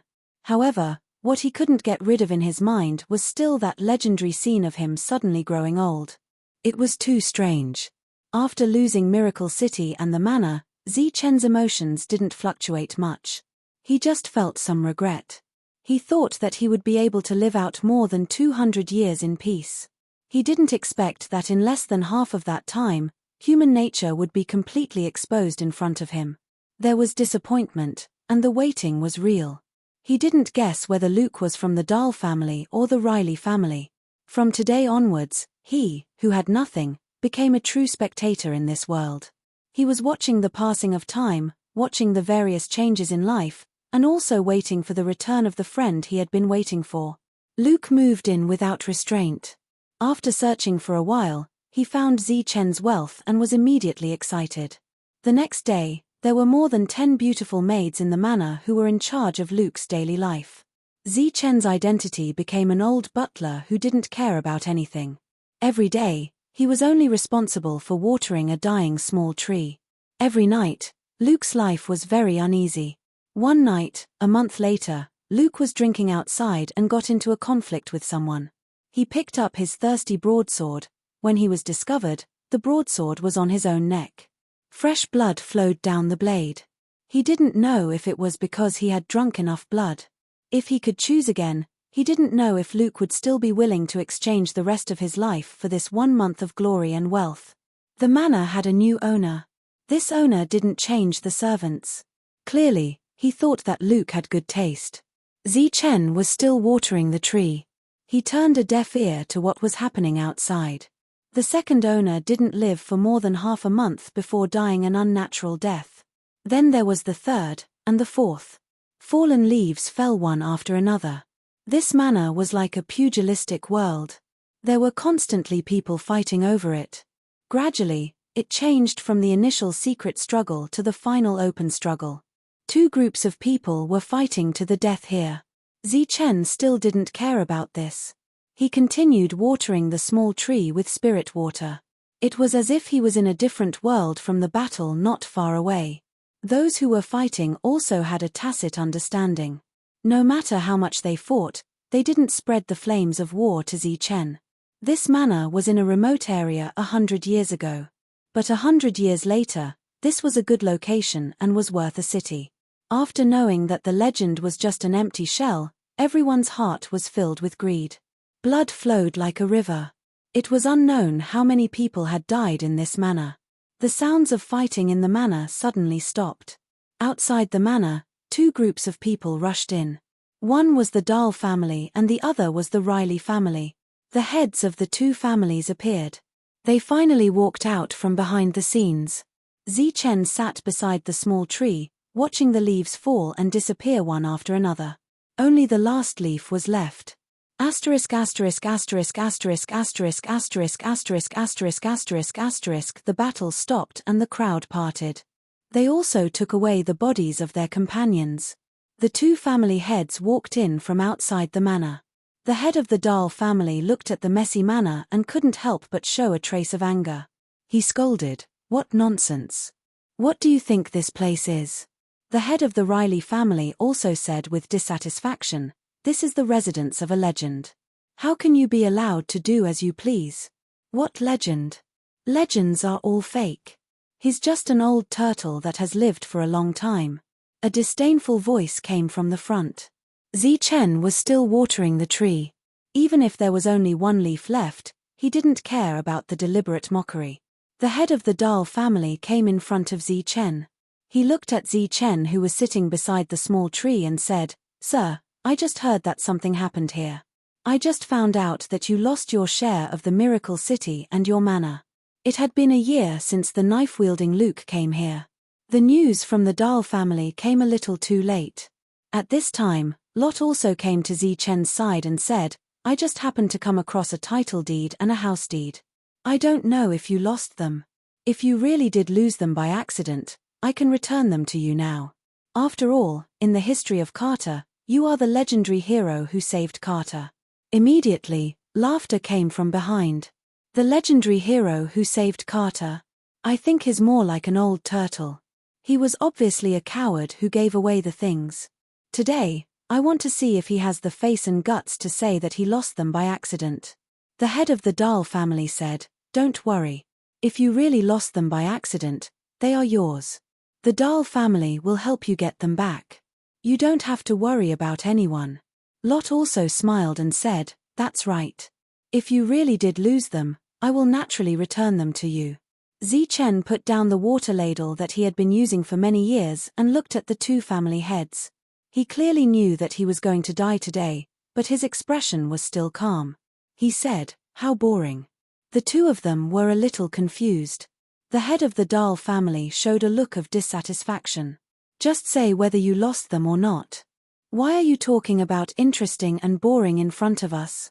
Are you worthy?" Lot said, "If you lost them, then they are yours. Our Riley family doesn't care about these things." The threat was very obvious. Chen looked at the small tree again and said, "Old friend, do you also think that this kind of life is too boring, so you want to leave?" Chen's face became even older, as if he would reach the end of his life in an instant. The last leaf on the small tree was also on the verge of falling. Lot gave a look to the side, and a person immediately came forward and said angrily, pretending to be mysterious, "Die." A blade slashed towards Chen. Chen raised his head and looked at the sky. He did not look at the blade. A smile stretched from the corner of his mouth. "I'm finally back." Suddenly, a ray of light appeared in the sky. A powerful aura suddenly descended upon this world. The world went from moving to still in an instant, as if everything had entered a state of stillness. Chapter 37:17. A powerful aura suddenly descended upon this world, causing everything to fall into silence. It was as if there was an invisible pressure that fell upon everyone. The blade stopped moving. The expression of the person holding the blade changed drastically. A feeling of death rose in his heart, as if it was the first time he saw the soul-devouring beast in danger. The invisible pressure fell from the sky like a wave, constantly slapping his body, causing him to feel as if his realm was about to collapse. No one looked at Chen anymore. Everyone's gaze was fixed on the sky. The powerful aura came from there. A light appeared, descending upon the world like a meteorite falling from the sky. However, this meteorite suddenly stopped in midair. Under everyone's gaze, the light around the meteorite gradually faded. In the next moment, a sound came from the quiet world. In Carter, there were exclamations. Because what was floating in the sky was not a meteorite, but a person. How could a person float in the sky? Was he an immortal? Of course not. That was ascension. In the entire Carter, all the children who could remember would hear a legend from a young age. In the legend, the master of the legend lived in Carter's manor. He was like an old immortal who did not care about worldly affairs and rarely appeared in the human world. It was said that whenever danger came, the old immortal would turn into a legend and save the world from danger. In this legend, other than the old immortal's legendary deeds, people also remembered other people and things. For example, there was a beautiful woman who had an unclear relationship with the old immortal. She finally became an ascendant and left this world. It was said that the real reason she left was to find a way to save the legend of a generation. She took another ascendant with her, and one day, she would return. However, legends were just legends. Because it was too long ago, the truth could not be verified. Many people had heard of this legend, but how many truly believed it? In this legend, 6th realm cultivators were everywhere, 7th realm and 8th realm cultivators were common, and there were even many 9th realm cultivators. But what about the reality? In the real Carter, even the 7th realm cultivator Yi Luo could become the leader of Carter. He represented the peak of Carter's power, and a 6th realm cultivator could create a powerful family. So, the legend and reality were too different. More and more people were not willing to believe in this legend. After all, the legendary legend who had been living in Carter had been robbed of everything and was about to become homeless. However, today, after seeing the figure in the sky, the legend once again appeared in everyone's minds. The head of the Dahl family opened his mouth and realized that his throat was a little dry, as if there was a flame stuck in his throat. He glanced to the side and saw that Luo Ti's face had also turned extremely pale. Everyone else raised their heads to look at the sky, incomparably shocked. The person in the air was dressed in white. She had long black hair and a graceful figure. Her face was too far away to be seen clearly, making it seem hazy and mysterious. From afar, she looked like a fairy that had appeared in the mortal world. Legend has it that there were 2 people who ascended. Right now, only one has appeared. Perhaps the legend is wrong. The head of the Dahl family thought to himself, not daring to believe that all of this was real. If all of this was true, then the Dahl family, who had gone against their ancestral teachings, would face unimaginable consequences. Right now, he could only comfort himself in this way. How could a person who looked like a fairy who had ascended from afar have an unclear relationship with this old man next to him? Who knew that at this moment, another meteorite would descend and then stop in mid-air, turning into a human figure. It was a black figure standing in front of the white figure. Could it be that legendary follower? The head of the Dahl family's heart had already sunk to the bottom. His heart was already filled with remorse and deep self-blame. Perhaps the Dahl family would be consigned to eternal damnation because of his mistake. Although Zichen was already old, his gaze was still sharp. Indeed, an old friend had returned. Shan Ya. Noah. However, both of them had their backs facing Zichen and were looking up at the sky. Their spirits were all in a tense state.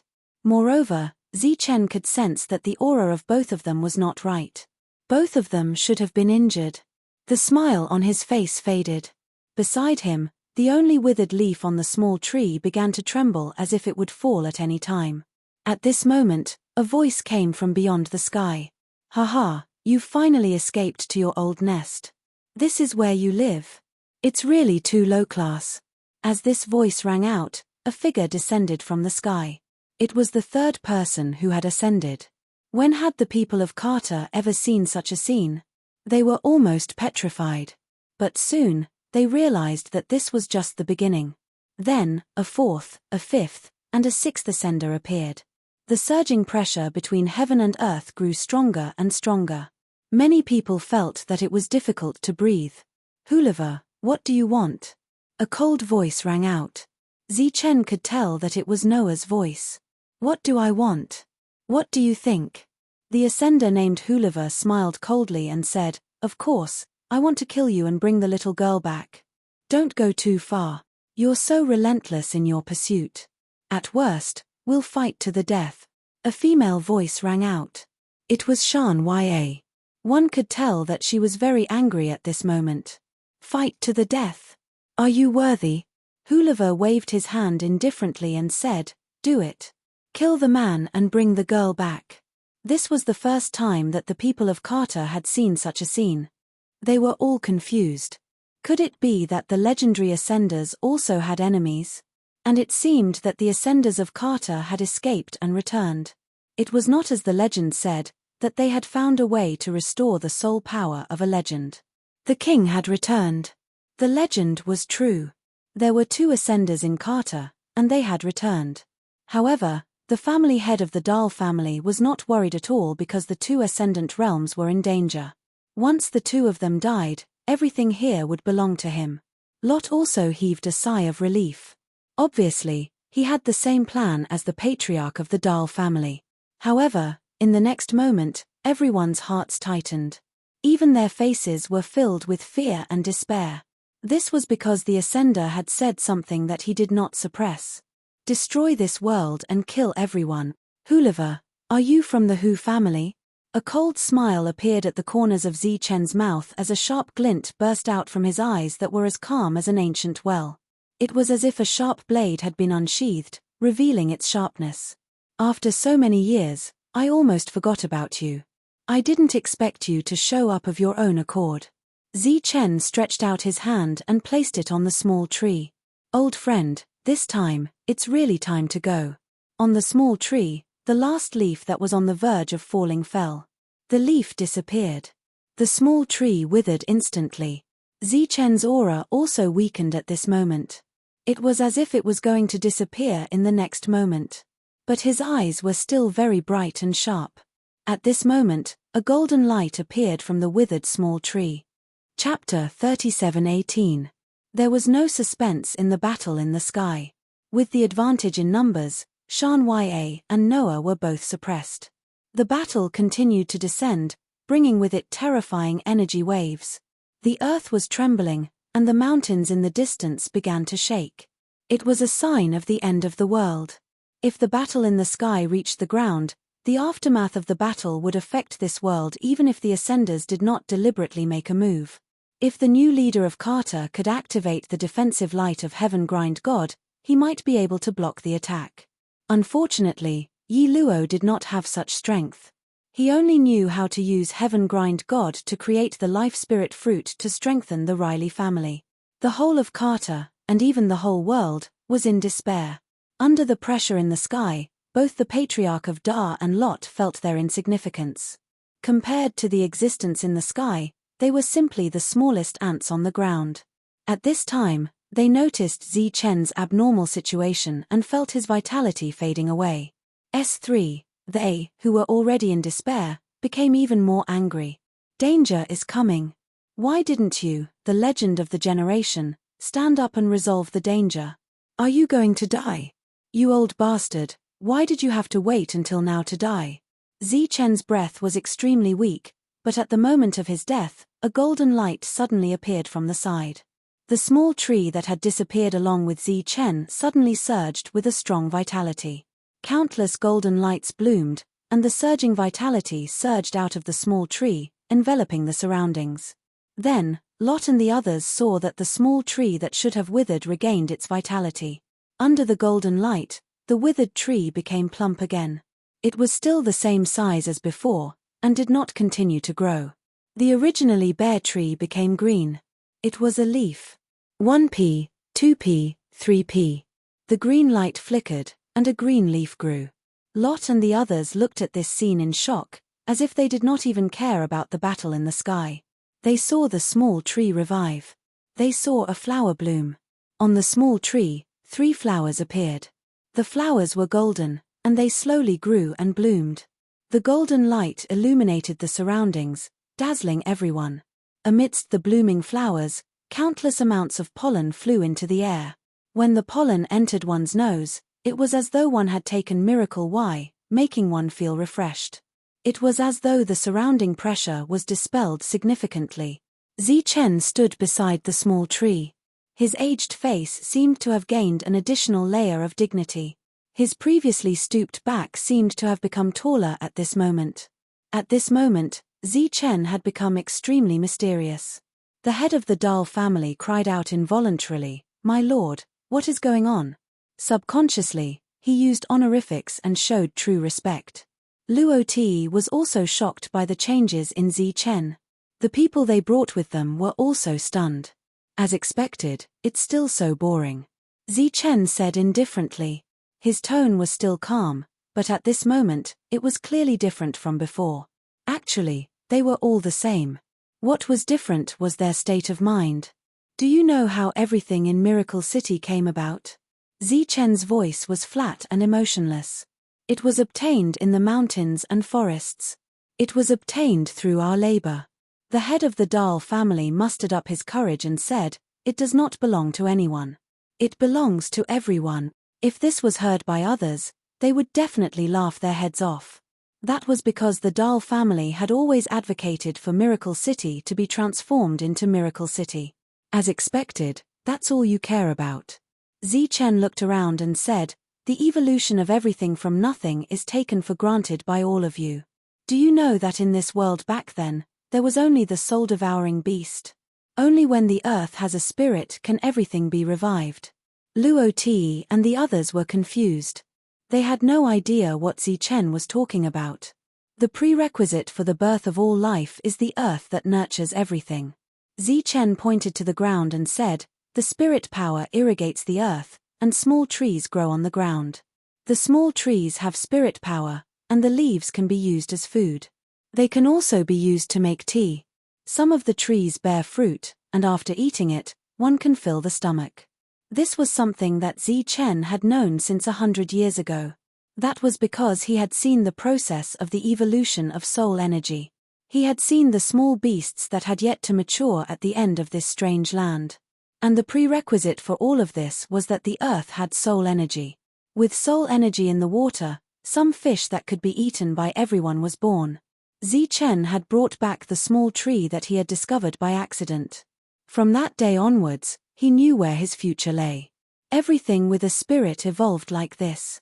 What about humans? What about the most mysterious human, T? Luo and the others felt as if they were listening to a dream. Over the past 100 years, Zichen was like the most hardworking worker in the world.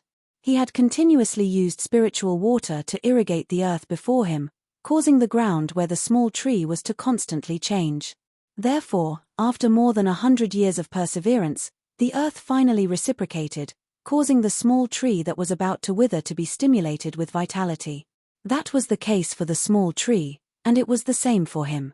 Over the years, he had also treated his body as the earth that could revive all things. The meridians in his body were like spirit river channels on the earth. Soul energy flowed through these meridians and rivers and entered his body. After 100 years of nourishment and irrigation, his body was finally infused with enough soul energy. Just like the earth that had begun to evolve all things, it began to revive the soul energy in his body. Zichen had known this principle for a long time. He had also seen his future path early on. Therefore, he was willing to become an ordinary person and continue living like this. In fact, wasn't this also a form of cultivation? In the passage of time, he had seen the various forms of life, the human heart, the human race, and the vicissitudes of the world. Being forgotten, being schemed against, being coerced, and so on. This was the life of an ordinary person. It was also Zichen's experience. If everything went according to plan, Zichen would have ended his cultivation as an ordinary person after about 260 years. Unfortunately, things did not go as planned. Things went beyond his expectations, causing him to only walk the path of light Y for nearly 100 years. Today, he had no choice but to end his cultivation early. Flowers bloomed and withered. The petals disappeared into thin air. 3 small fruits appeared, blooming with light, like 3 golden beans. They were growing under the sight of the Ri. For Lot and the others, this was a miracle. That was because they had never encountered such a strange event. The 3 fruits grew rapidly, and the light became brighter and brighter, just like the sun. The golden light illuminated the surroundings, causing the entire manna to seem to be covered in a layer of golden gauze. The light extended and shone into the distance, attracting the attention of everyone on the battlefield in the sky. The earth produced a strange phenomenon, and for a moment, there was a brief pause on the battlefield. Noah turned his head and happened to see this scene. Looking at the 3 fruits shining with golden light, his thoughts seemed to have returned to the past. That was the scene when he first saw the 3 fruits. At that time, he was shocked. At that time, Zichen ate the 3 fruits, and then he accompanied Zichen to look for them. A few days later, Zichen, who found nothing, brought the small tree back to cultivate. S3, however, the small tree's vitality seemed to have been completely exhausted due to the disappearance of the fruits, and it could not recover. But now, not only did he see the small tree recover, but he also saw the fruits ripen again. For a moment, he had mixed feelings. Shan Ya did not look at the fruits. Instead, she looked at Zichen. In her imagination, Zichen, who would never change, had become an old man in his twilight years. In the face of years of battle and pursuit, Shan Ya, who had never shed a single tear after experiencing countless hardships, was now in tears. Hulifu also saw the golden fruits and sensed the abnormality in them. He was a little surprised, but that was all. However, when his gaze fell on the old man next to him, there was a hint of doubt in his eyes. That was a familiar yet unfamiliar person. He hesitated and said, "Zichen?" Then, his eyes flashed. "It's you, it must be you. Damn you, I didn't expect to meet you here. Haha, the heavens really have eyes. Have you become immortal?" Lot and the others were shocked. Those ascenders knew Zichen? A smile appeared at the corner of the old Zichen's mouth. "Didn't you come to find me? Why do you have to use the word didn't expect?" As soon as he finished speaking, Zichen's extended left hand trembled slightly. He lowered his head to look at the fully recovered small tree and said, "Old friend, this lifetime of cultivation is over. It's time for us to bear the responsibility." Buzz. As if it understood Zichen's words, the small tree trembled slightly. In the next moment, the fruit tree and the fruits all turned into specks of light. These specks of light surged with boundless soul power. These soul power followed Zichen's palm and entered his body. Zichen took a step forward. He, who was already an ordinary person, suddenly surged with soul power fluctuations around his body. 1 realm, 2 realms, 3 realms. His cultivation base was rapidly increasing. With the second step, his old face began to become younger. It was as if time had flowed backward, and there were no traces of time. With the third step, Zichen's feet left the ground. He broke away from the control of gravity and soared into the air.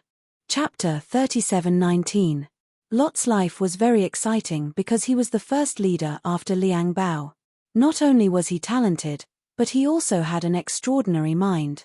He knew how to endure since he was young. Otherwise, how could he avoid Liang Bao's surveillance? And those geniuses who thought they were extraordinary, which one of them survived? Even after he became the leader, he did not immediately attack the Benson family until he confirmed that leader Liang Bao was dead, or that he was no longer a threat. Thus, he began to suppress the Benson family, and thus, the Riley family announced their rise. Attacking Zichen was also because he paid a visit and tested him in advance, and then he made a series of calculations. He thought that his life experience was very rich and exciting, and could be said to be full of ups and downs, and it was very moving. But until today, when he saw what happened in front of him, he realized how small his vision was. A manor. A miracle city. In front of these ascenders, it was a small matter that could be destroyed with a flick of the finger. Moreover, what made him feel the most inconceivable, and also the most depressing, was his calculation of Zichen.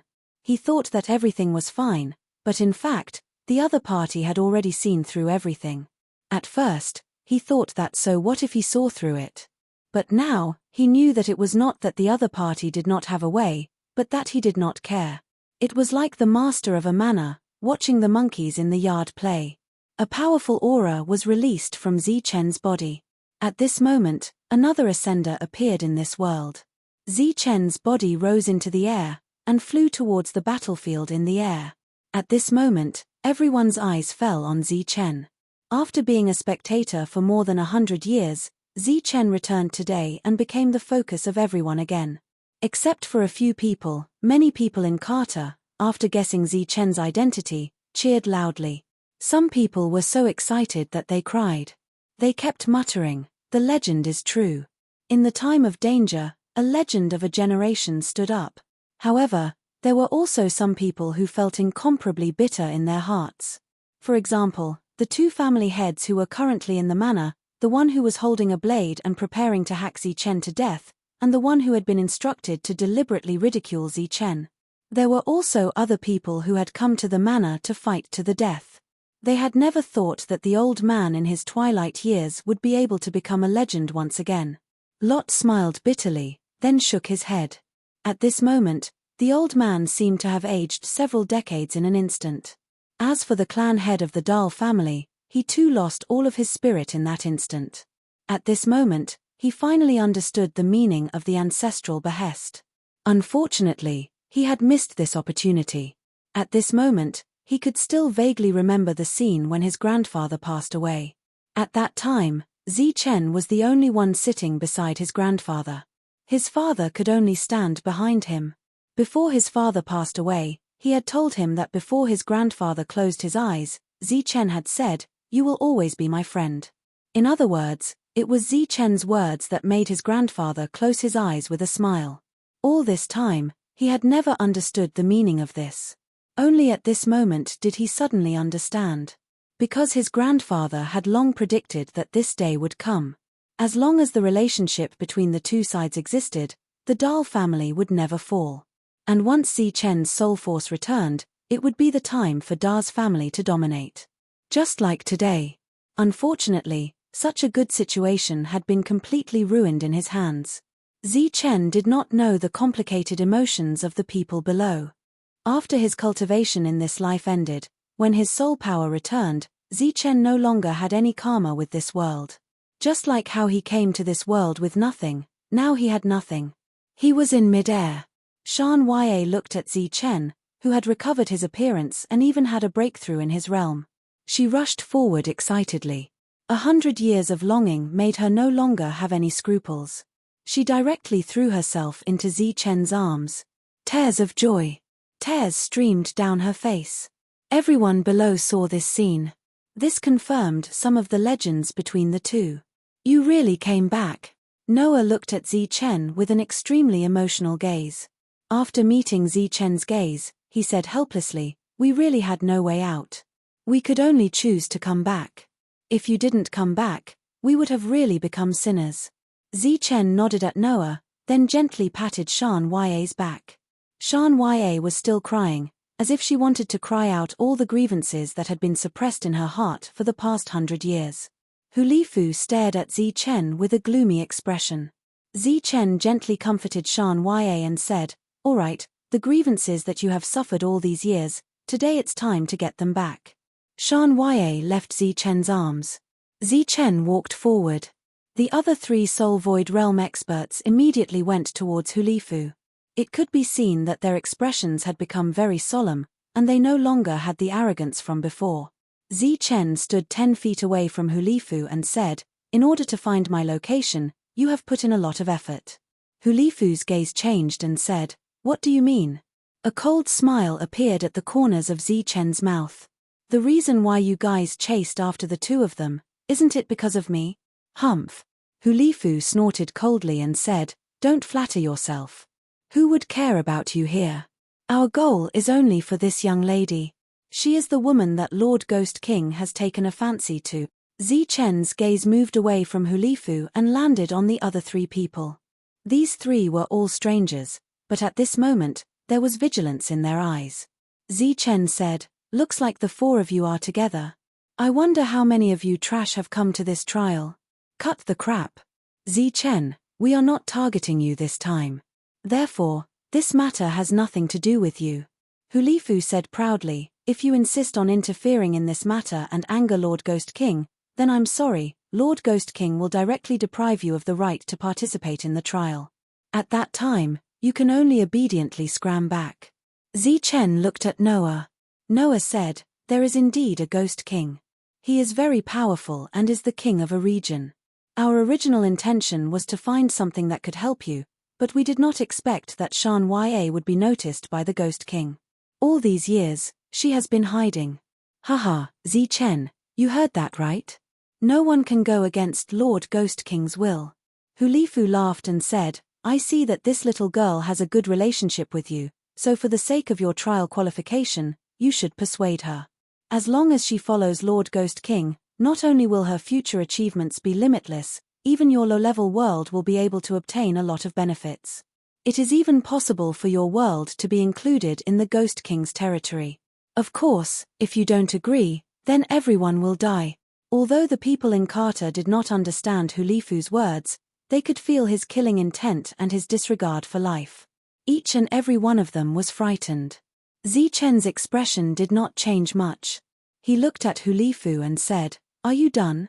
Huliva said, "That's all I have to say. Now it's up to you. If you know what's good for you, maybe I can recommend you to the Ghost King when we go back this time. You can be my assistant in the future." Zichen nodded and said, It's good that you're done. By the way, let me remind you, there is something behind you. Hu Lifu's face revealed a mocking smile, as if he wanted to ridicule Zichen. At this moment, from the corner of his eyes, he suddenly saw a black shadow appear beside him. His expression changed instantly and he immediately turned his head. He saw the black shadow approaching, opening its mouth and trying to swallow a soul Empyrean. Chapter 37:20. Such an unforeseen event caused Hu Lifu's expression to change drastically. He exclaimed, "Be careful." Those soul void realm experts also reacted. When they turned around, a ray of light appeared in front of them. When he saw that ray of light, Zichen's calm expression changed. Because it was a holy talisman. A holy talisman that he had not seen in a long time. In this world, when Zichen used the holy talisman for the first time, he discovered that the holy talisman's secret was almost useless. This made him wonder if he had come to the wrong place. He did not expect that after so many years, he would see the holy talisman again. Moreover, it was the holy talisman in its strongest state.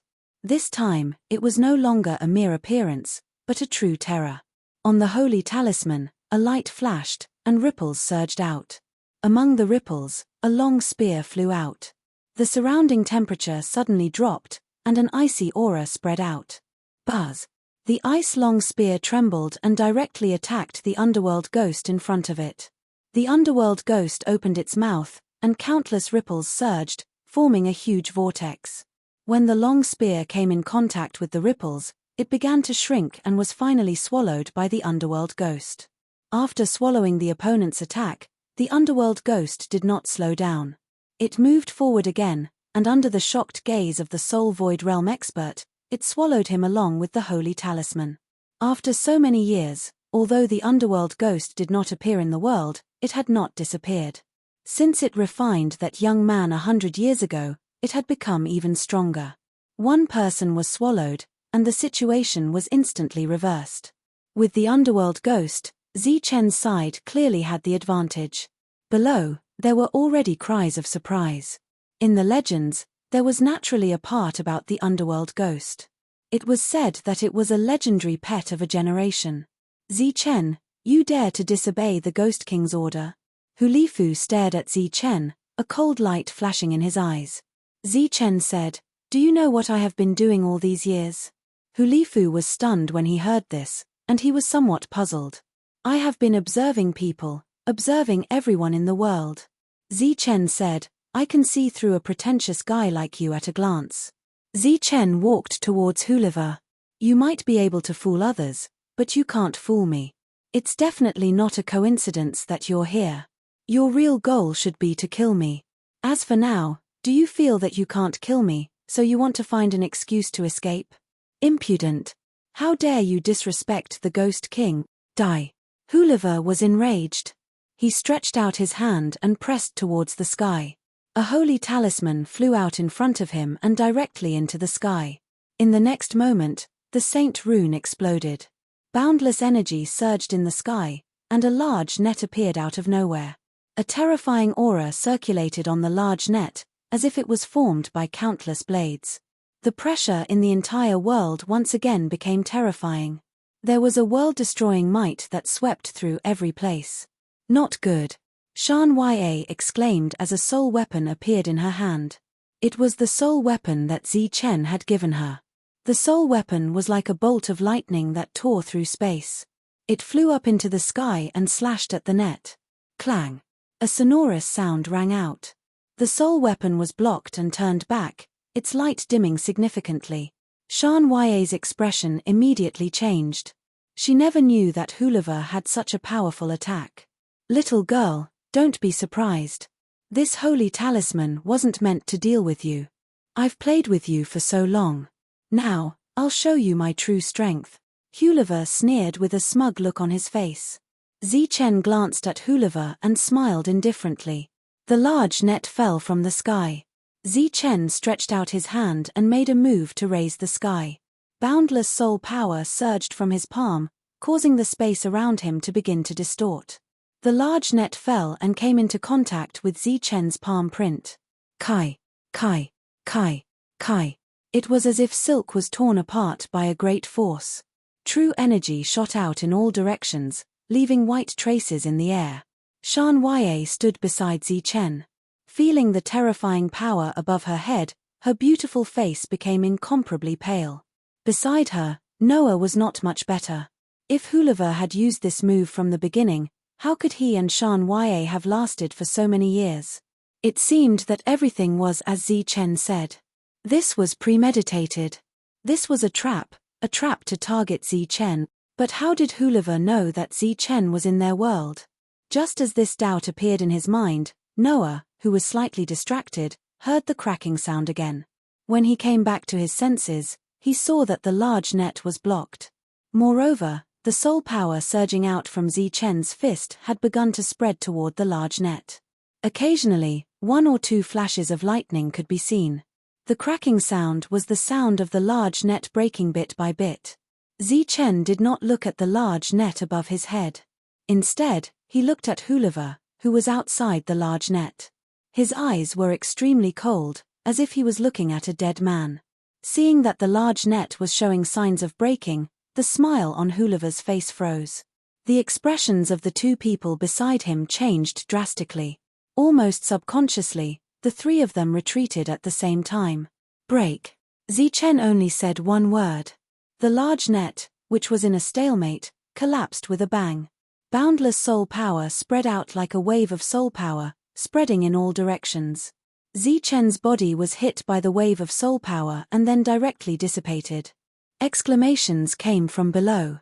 Everyone thought that Zichen was dead. But then, an even louder exclamation sounded. Zichen had already appeared in front of Hulava. "You're courting death."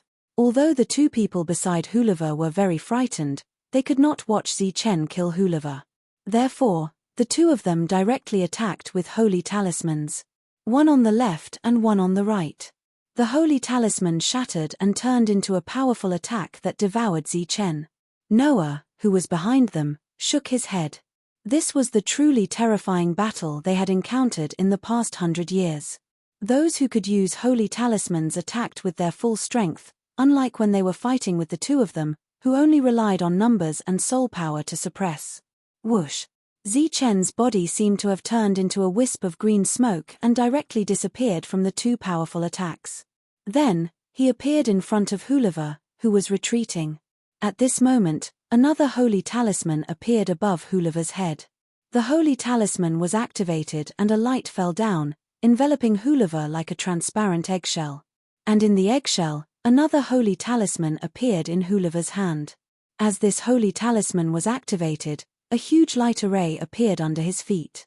This was a teleportation array. Clearly, the other party was going to escape.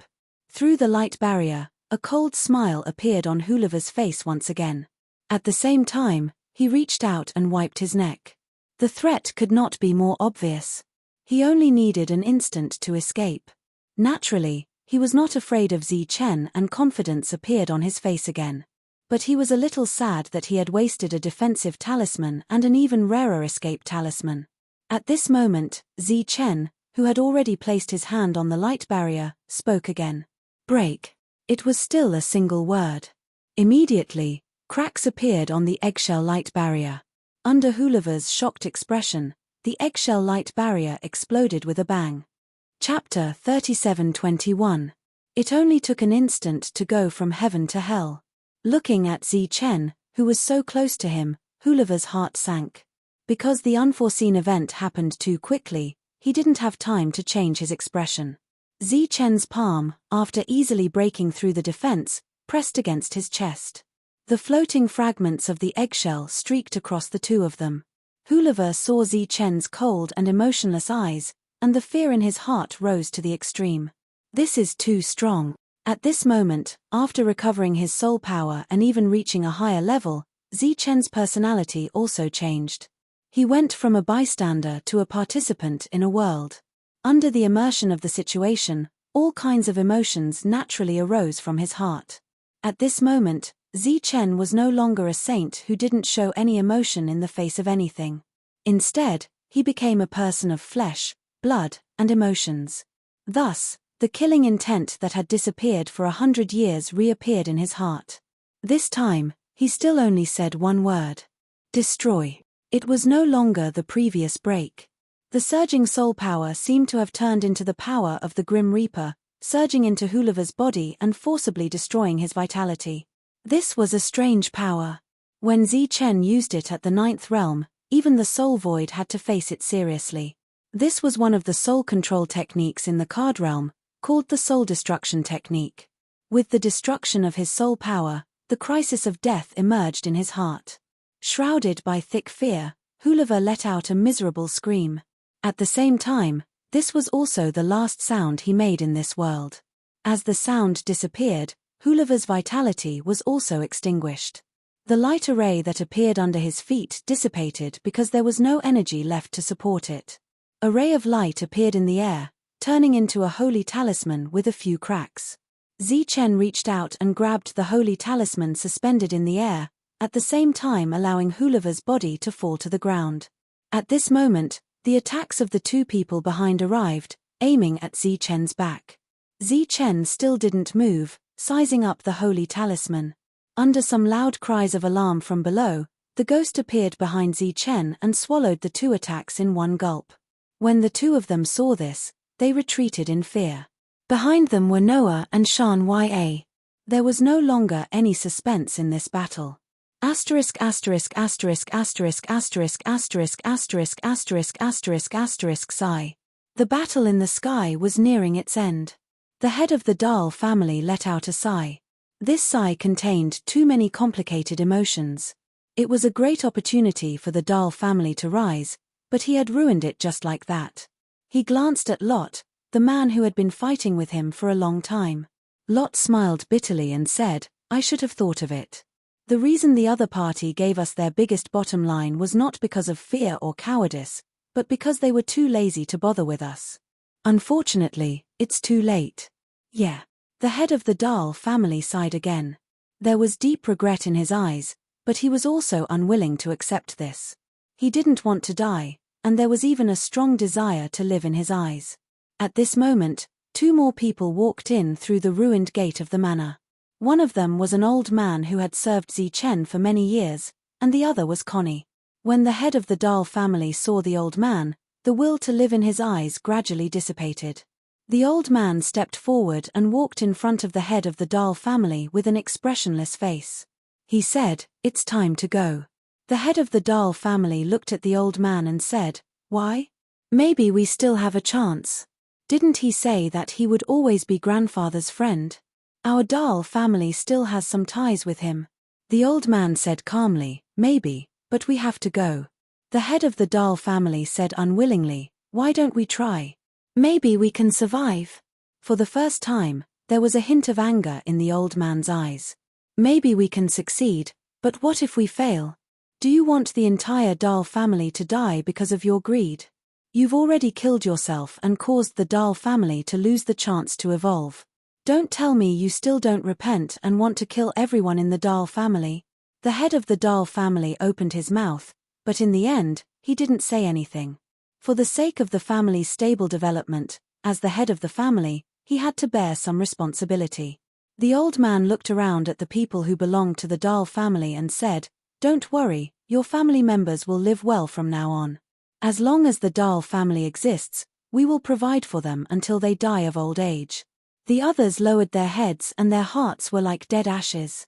Compared to the cheers that filled the air, everyone here was in despair. The old man nodded at Connie. Connie immediately stepped forward and took out a small cloth bag. He poured out several red pills and handed them to everyone. The hands of those who received the pills were trembling. Some of them started to cry, but they didn't dare to cry out loud. There was a battlefield in the sky, but wasn't this a battlefield as well? It was just that everyone on the battlefield was a warrior of sacrifice. For the sake of their families, they expressed their gratitude to Connie and swallowed the pills. The old man who had served Zi-Chen for many years also took a red pill. He looked at the head of the Dahl family and said, "If there is a next life, I hope you won't act arbitrarily and listen to everyone's opinions. Also, don't be unscrupulous and greedy." With that, he popped the red pill into his mouth. Watching the old man collapse, Connie, who was beside him, covered his mouth and burst into tears. But he didn't dare to let himself cry out loud. "I'll remember your words. Unfortunately, there is no next life." The head of the Dahl family raised the red pill in his hand as if he was raising a wine glass. He smiled at Lot and made an elegant toast to his enemy. "I'll take my leave first." He swallowed the red pill. Out of the corner of his eye, he saw another person walk in. This time, it was someone from the Riley family. Thud. Those who came from the Dahl family or worked for the Dahl family, with the exception of Connie, all swallowed the pills and collapsed. Connie didn't dare to cry out loud. His heart was filled with sorrow. At the same time, he felt a deep sense of regret. If he had stood up and strongly rejected that suggestion, would the Dahl family be in a different situation now? Unfortunately, there were no IFS. All schemes are nothing in the face of absolute power. They're nothing but bullsh*t. Lot's voice rang out. "When I first became the leader, I understood this principle very well. It's a pity that after gaining power, he actually forgot this principle and picked up that bullsh*t scheme. This situation is regrettable, but it's not an injustice to lose. It's just a pity for my son and for Riley's great future." Lot collapsed. The others also collapsed one by one. In the huge manor, only Connie was left. Everyone else was a pile of corpses.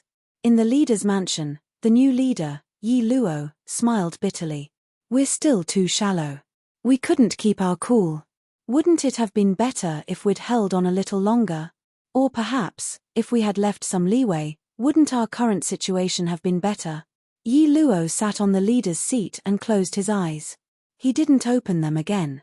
Although he wasn't directly involved in this matter, as the leader, he was naturally aware of everything. For the survival of the Riley family, for his children and his family, it was time for him to pay the price. Chapter 37:22. The battle was over. Yu Gui shrunk to the size of a palm and lay on Zichen's shoulder. It was even more intelligent, and its bright black eyes flashed with the light of wisdom.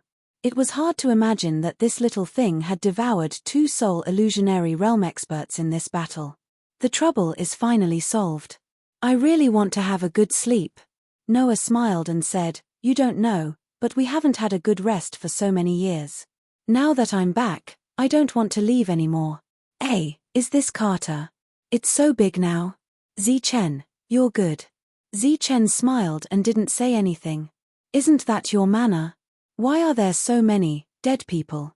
Noah looked down at the manor and saw Connie and the many dead people around him. "What's going on? Clark, Vern, Dalter, come out and talk." Noah's voice resounded above Carter. However, no one responded. There were only countless sighs of regret and regret. "No need to shout. They're all gone," Zichen said. "He left." "Where did he go?" Noah said in surprise. "They left this world." "You can say that." Zichen sighed. This time, Noah understood. Then, he sighed. "Yes, so many years have passed. If you can't take that step, you'll have to leave eventually." His old friends were all gone. Looking at Zichen's manor, Noah could guess what had happened. Shan Wei looked at the huge Carter. It had always been her dream to strengthen Carter. But at this moment, looking at the Carter of her dreams, she only felt a sense of unfamiliarity. There was no longer a trace of familiarity. "Although I've been hunted for so many years, I still think that world is more suitable for me," Noah said. He used to be the leader of a faction. Naturally, he knew the fickleness of human nature. After all his old friends had passed away, those feelings would dissipate with the passage of time. It was easy to imagine the life of a normal person like Zichen. The nostalgia in his heart had disappeared along with the change of the place. "Are we leaving now?" Shan Wei looked at Zichen. Since Zichen already reached the Soul Void realm, then there was no need to stay anymore. "Before I leave, I need to see someone. Perhaps he is still alive." Zichen flew in the direction of the unfamiliar lands. He wanted to see Liang Bao. Perhaps the other party was still alive in this world. All of Carter's people were waiting for the legendary figure to say something. Unfortunately, he didn't leave anything behind and left just like that. Connie stood in the manor with a face full of tears. Deep down, he was at a loss. His Excellency left without saying a single word. Then, wouldn't these people have died in vain? There was no answer to this question. Shan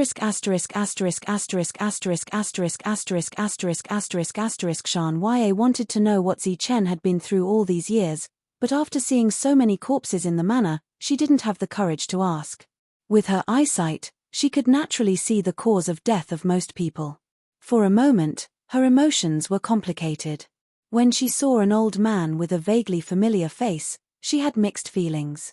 Looking at the old man who looked like a savage, Shan Ya said hesitantly, "You are little Liang Bao.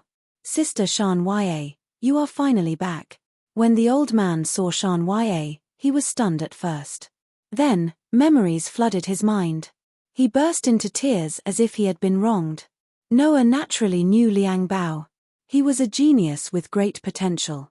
When they left, they had already determined that Liang Bao would be Carter's successor in the future. He might even follow in their footsteps in the future. However, they didn't expect that the situation would change with the passage of time. That clever child was now in his twilight years, living alone in the deep mountains. Noah turned to look at Zichen. He found that Zichen's expression was very calm. There was no surprise, no shock, and no pity. It was as if he was looking at a stranger. "How did you end up like this?" Shan Ya looked at Liang Bao and said with a pained expression. Liang Bao turned to look at Zichen. There was a touch of resentment in his eyes. "It's him. He tricked me into entering the depths of the stranger lands. He wanted to kill me." Shan Ya looked at Zichen in confusion. Zichen didn't explain or deny it. He said indifferently, "If you didn't come to the stranger lands, I would be the one who died." "You think I would kill you?" Liang Bao pointed at Zichen and said angrily, "I was just scaring you. I just wanted to hear the truth from you. I didn't expect you to want me dead." Zichen said, "I am telling the truth. The main reason why I have lived longer than you is because I ate 3 golden fruits in the depths of the stranger lands.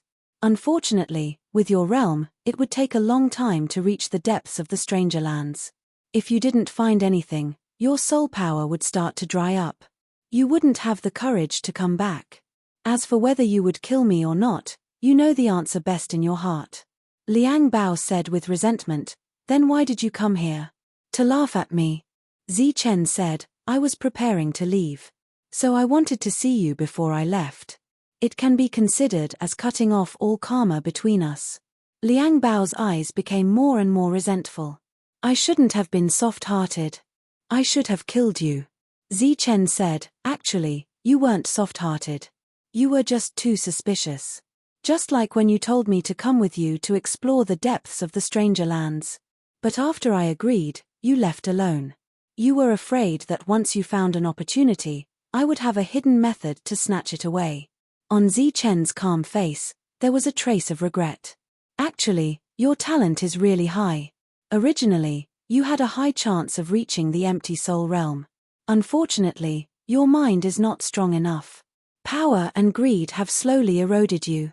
Otherwise, the ones leaving today would be the 4 of us."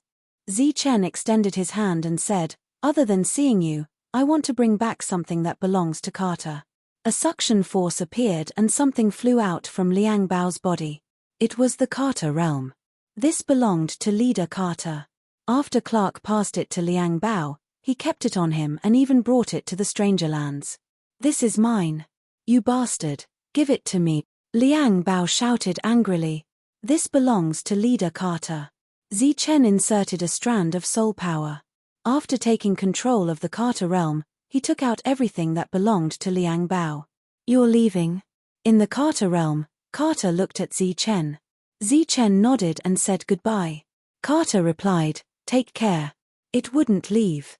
It only belonged to Carter. After seeing Liang Bao, Zichen's last thoughts disappeared. In fact, he really valued Liang Bao and gave him benefits that were no less than what he gave Shan Ya. Except for the golden fruit. In terms of mental and physical strength, he had spent more effort on Liang Bao. It was a pity that Liang Bao became stronger and stronger, while Zichen was just an ordinary person. Like a kite flying higher and higher, an unstable string would eventually break. The cause and effect had been severed. Zichen left. Shan Ye and Nuo Ye also left. Although the two of them did not know what had happened in between, they could guess some things from the words they had heard.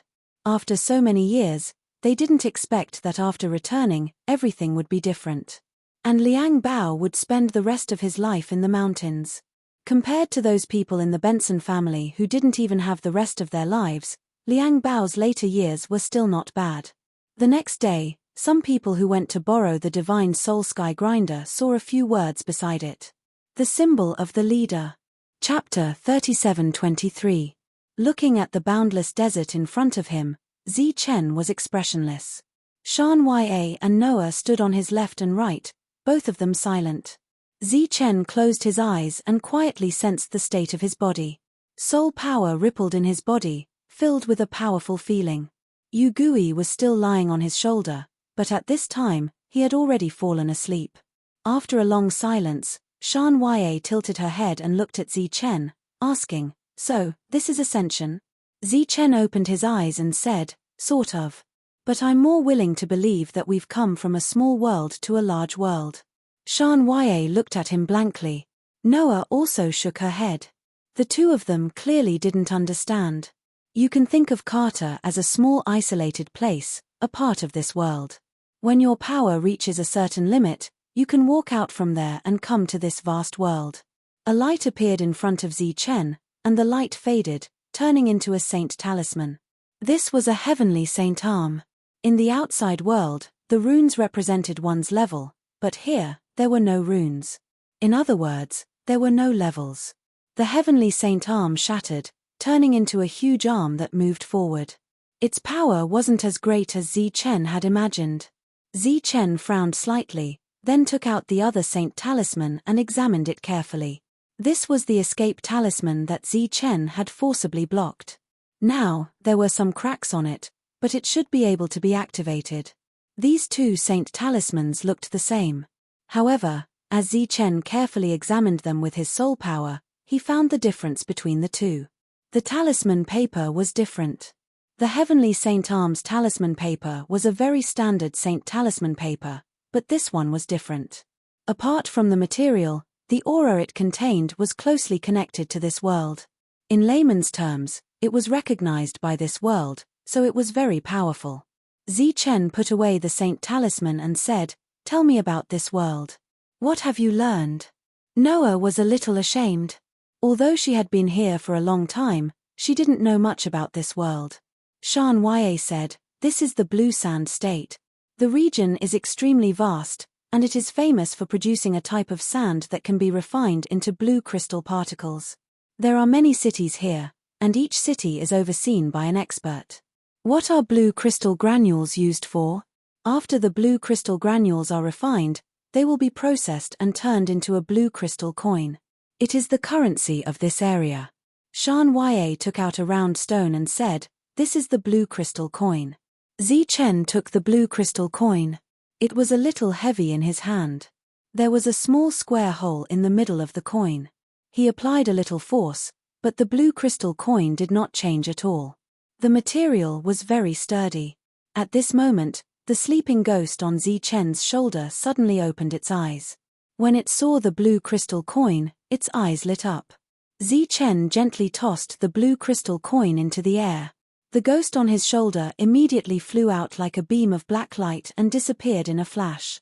When it stood on Zichen's shoulder again, the blue crystal coin had disappeared. Shan Ye continued, "Blue crystal coin is not only a currency, but also a great attraction to some spirit pets. Aside from the blue crystal coin, there is also the blue astral coin. It looks like a Xing Chen and can be exchanged for about 100 blue crystal coins. Aside from the coins that can be traded, there are two types of people living here. Most of them are soul hunters, and a few are descenders." Speaking of descenders, Shan Ye secretly glanced at Zichen. He was obviously one of them. Descenders can use talismans to fight. They are very powerful. Soul hunters can use all kinds of materials to refine soul weapons. They are as powerful as holy talismans. In those inhabited cities, Every single one of the experts overseeing them is in existence at the Soul Reality realm. Hearing Shan Ye's words, Zichen said, "The next realm after the Soul realm?"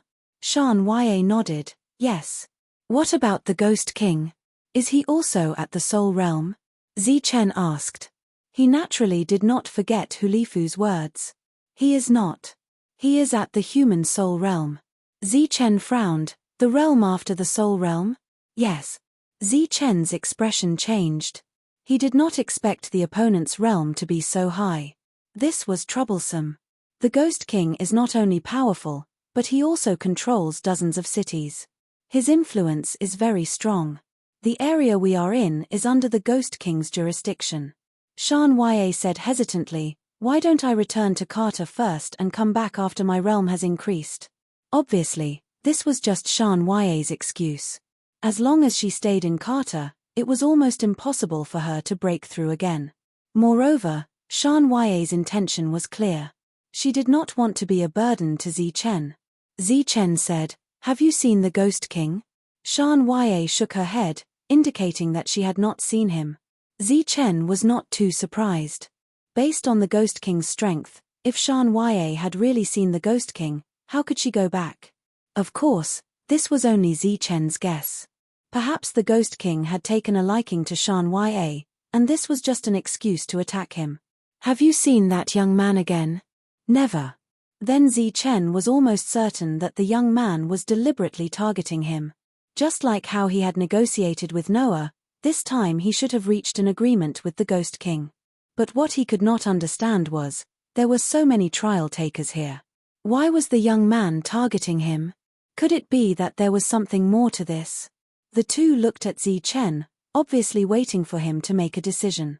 Zichen said, "Do you know why the Ghost King did not personally take action in the past 100 years? Instead, he sent others to stop you." In fact, Zichen knew the main reason.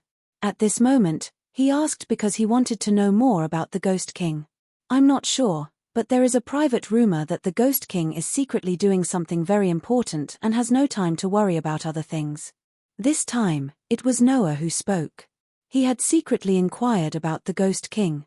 Zichen did not get any more valuable information, so he finally said, "In that case, let's take it one step at a time. Is there any place we can go?" Noah thought for a moment and said, "There is a city.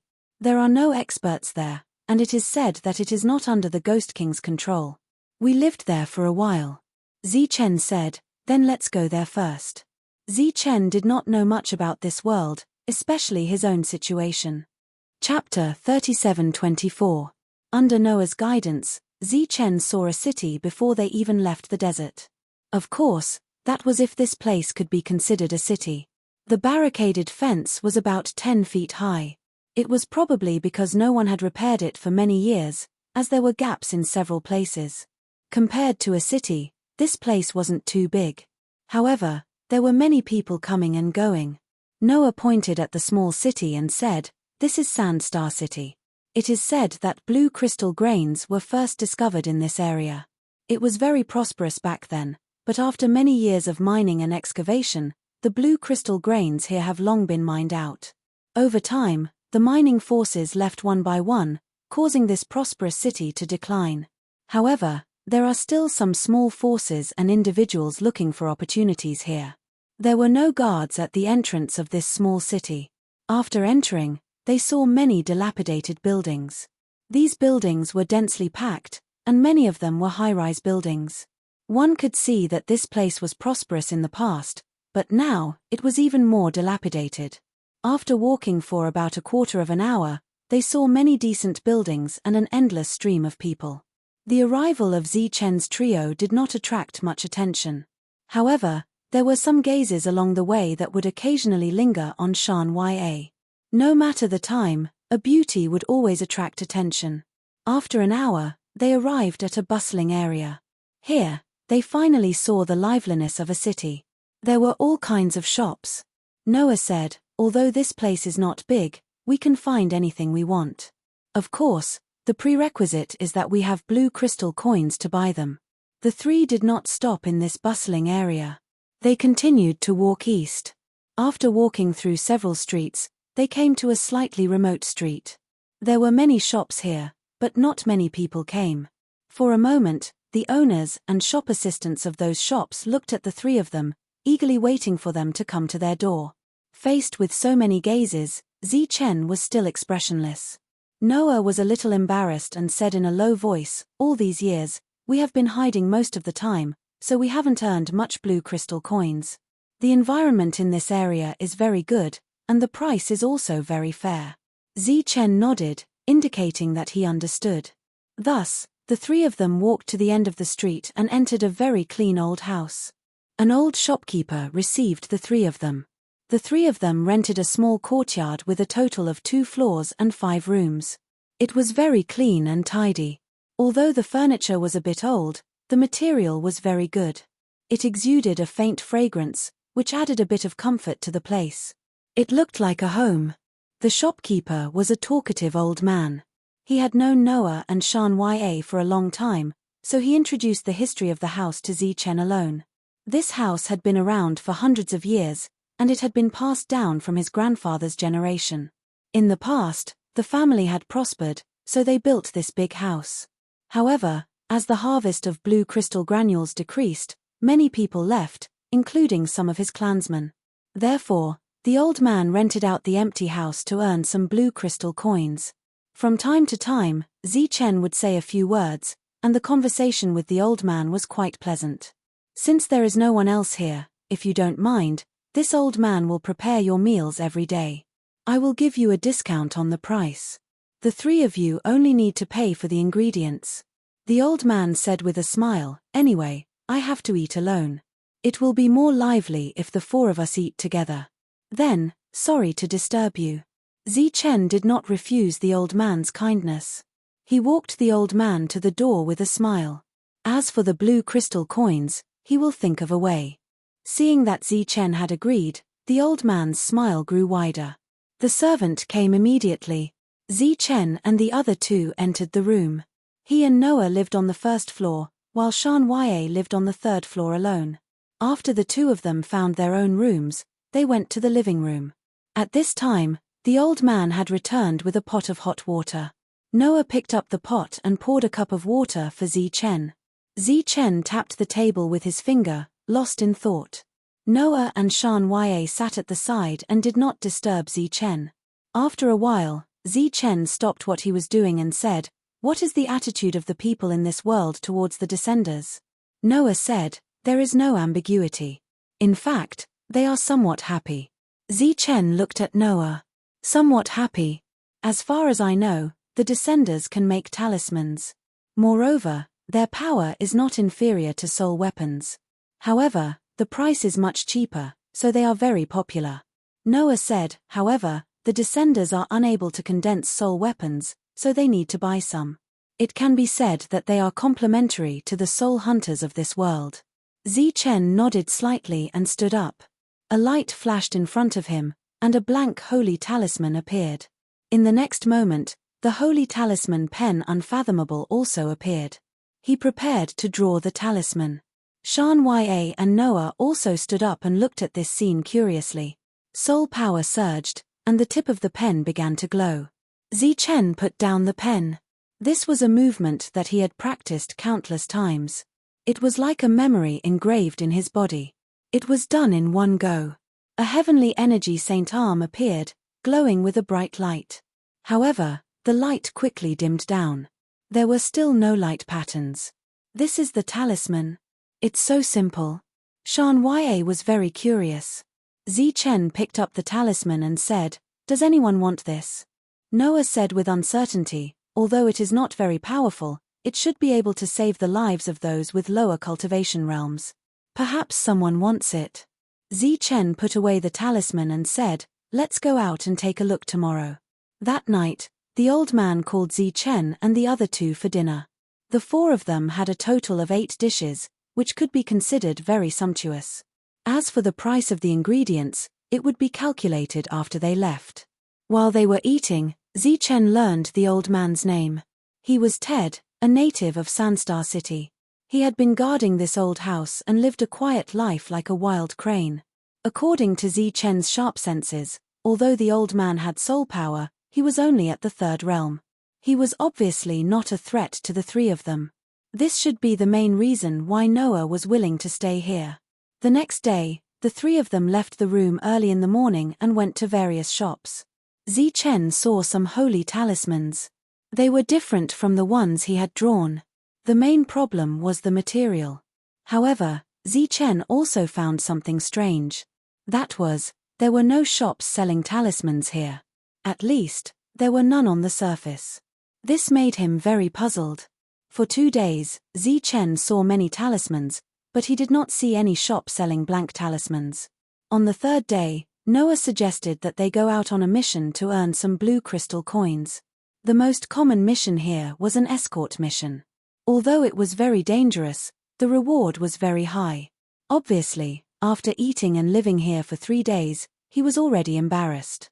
On this night, the old man took out something and asked Zichen to help him take a look.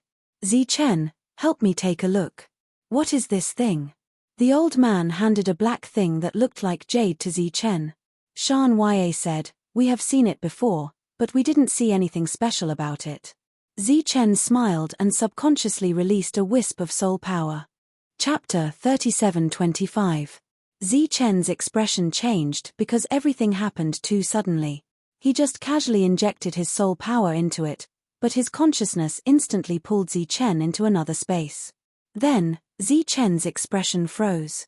Shan Ya and Noah noticed the change in Zichen's expression and immediately stood up, looking at the old man in front of them warily. A strange light flashed in the old man's eyes, and then he hurriedly said, "Don't misunderstand, I don't know what this is either." Shan Ya and Noah believed this because when they came here before, the old man also took out this thing for them to see, but they couldn't figure out what it was. Could it be that Zichen discovered the secret of this thing? At this moment, a person stood in front of Zichen. He seemed to be the ruler of heaven and earth, holding a brush in his hand.